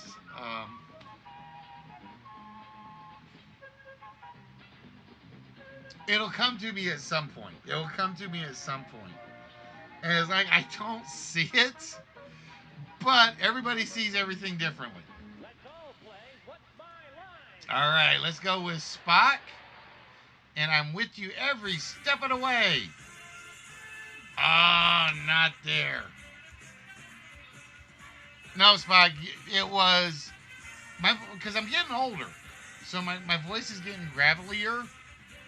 But I have been told if you put me on a microphone and my voice isn't breaking, I sound pretty much like Tom Hanks when I'm just talking. Now, when my voice gets elevated, it doesn't.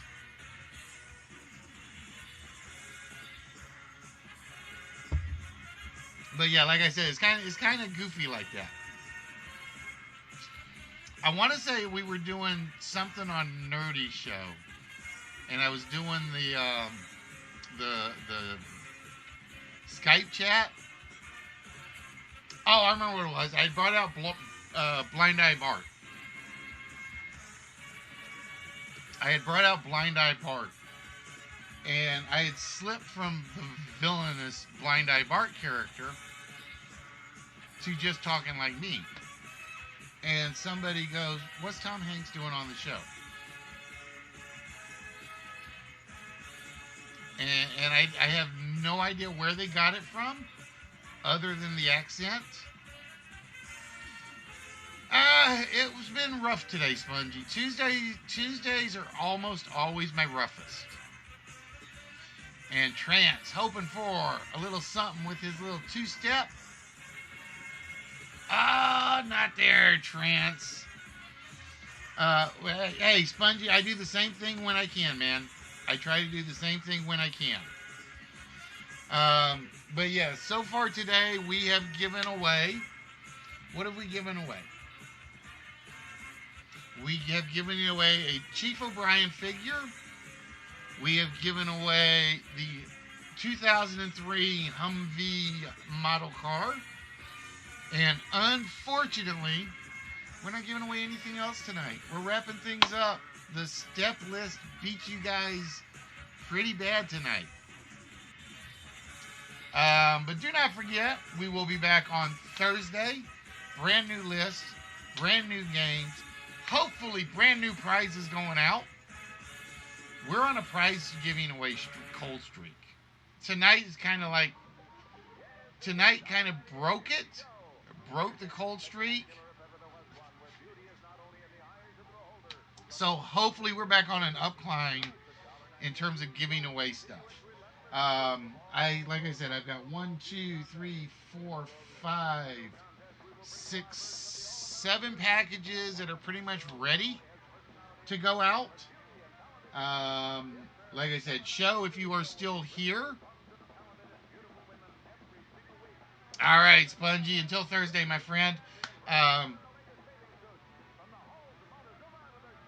Show yours I'm going to have to redo because I do have to put the customs list together. And I honestly don't remember. And I'm going to show you guys what his looks like. Pardon the mess when I do this. But you see those boxes over there? That's everything that has to go out. That's everything I have to ship out prize-wise right now. And that's not counting trances. That's not counting Purple Armies. That's not counting... that's not counting Red Walruses. That's not counting Alleys. Or your mom subscribes. Or... God, like I said, I'm making progress. It's just taking longer than I want. But yeah, that big box that was down in the bottom heavy, that shows. And I totally forgot to custom list it. I totally forgot to custom list it. So now I got to take everything out of it. Because when you do a customs list, you have to list everything. I mean, you can like put like statues together, toys together, comics together. But there is so much stuff in that box. So much stuff in that box. That this will probably be the first time I've shipped to Canada where a show will have to pay a VAT tax. Although Red didn't have to for his. Red didn't have to for his, and I think Red's was more expensive. Because I think Red's box was about $200 worth of stuff. Shows might make that. And the reason I say that is because I know there are 2 statues in there that almost make $100. Because he's got the Captain America shield and the Black Widow statue. So yeah, like I said, heaven help my paycheck. All right, guys. So, ladies and gentlemen, with that, we are going to wrap things up tonight. It is 10 o'clock. I was going to stay online and I was going to like work on the High Rollers game with you guys, but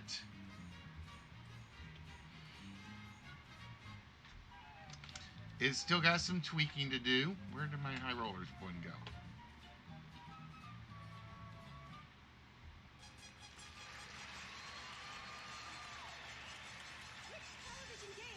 good question. Where did my high rollers one go to? Like I said, we were hoping to get a game of Wonder Ball in tonight, but it didn't happen. So I have to get some sleep, and then I'll try to work on the high roller stuff a little bit at the office tomorrow.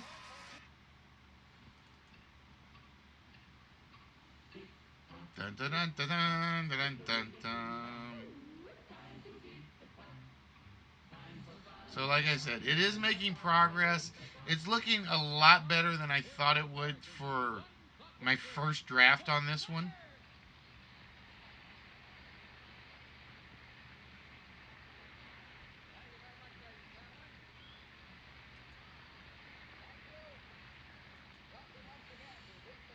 And this will be one of the few where if nobody wins prizes, it'll actually build up.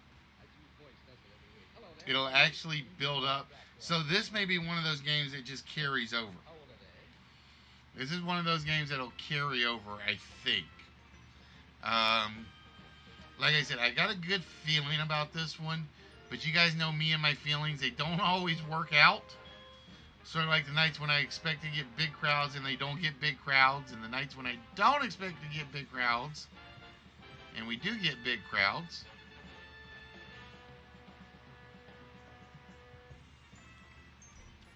So yeah, like I said, we're going to make progress on this because I've already got it set so that stuff can end up, and I got to take that out, can end up getting one, or it can end up getting thrown back into the prize pile. But this will be one of those few ones where you can win up to like 12 items. Just depending on how lucky and how good you are. Yeah, 12 prizes for one game. So we'll have to see how it goes.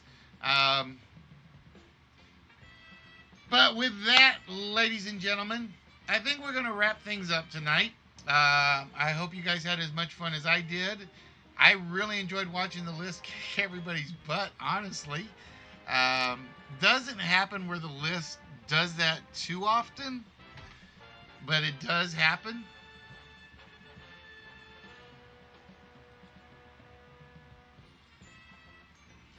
Where we just couldn't get it. So with that, guys, we are going to wish each and every one of you a very good night. And we will see you guys on Thursday. Hopefully we'll get a good crowd in. Hopefully we'll get enough players in to get a good mid-game in. And if not, I may just draft 2 people if I get the high rollers game finished. Just to do it. So with that, ladies and gentlemen, as we always say around here, exercise your body. I'm with you 100%. But never, ever, ever, ever forget, these muscles, they need a little exercise too. Because without these, the rest of it just isn't going to do you any good. So with that, ladies and gentlemen, we will see you guys on Thursday. And hopefully with a very, very good game. So until then, folks, be good to yourselves, be good to each other, and don't take no wooden nickels, as GQ Smooth would say.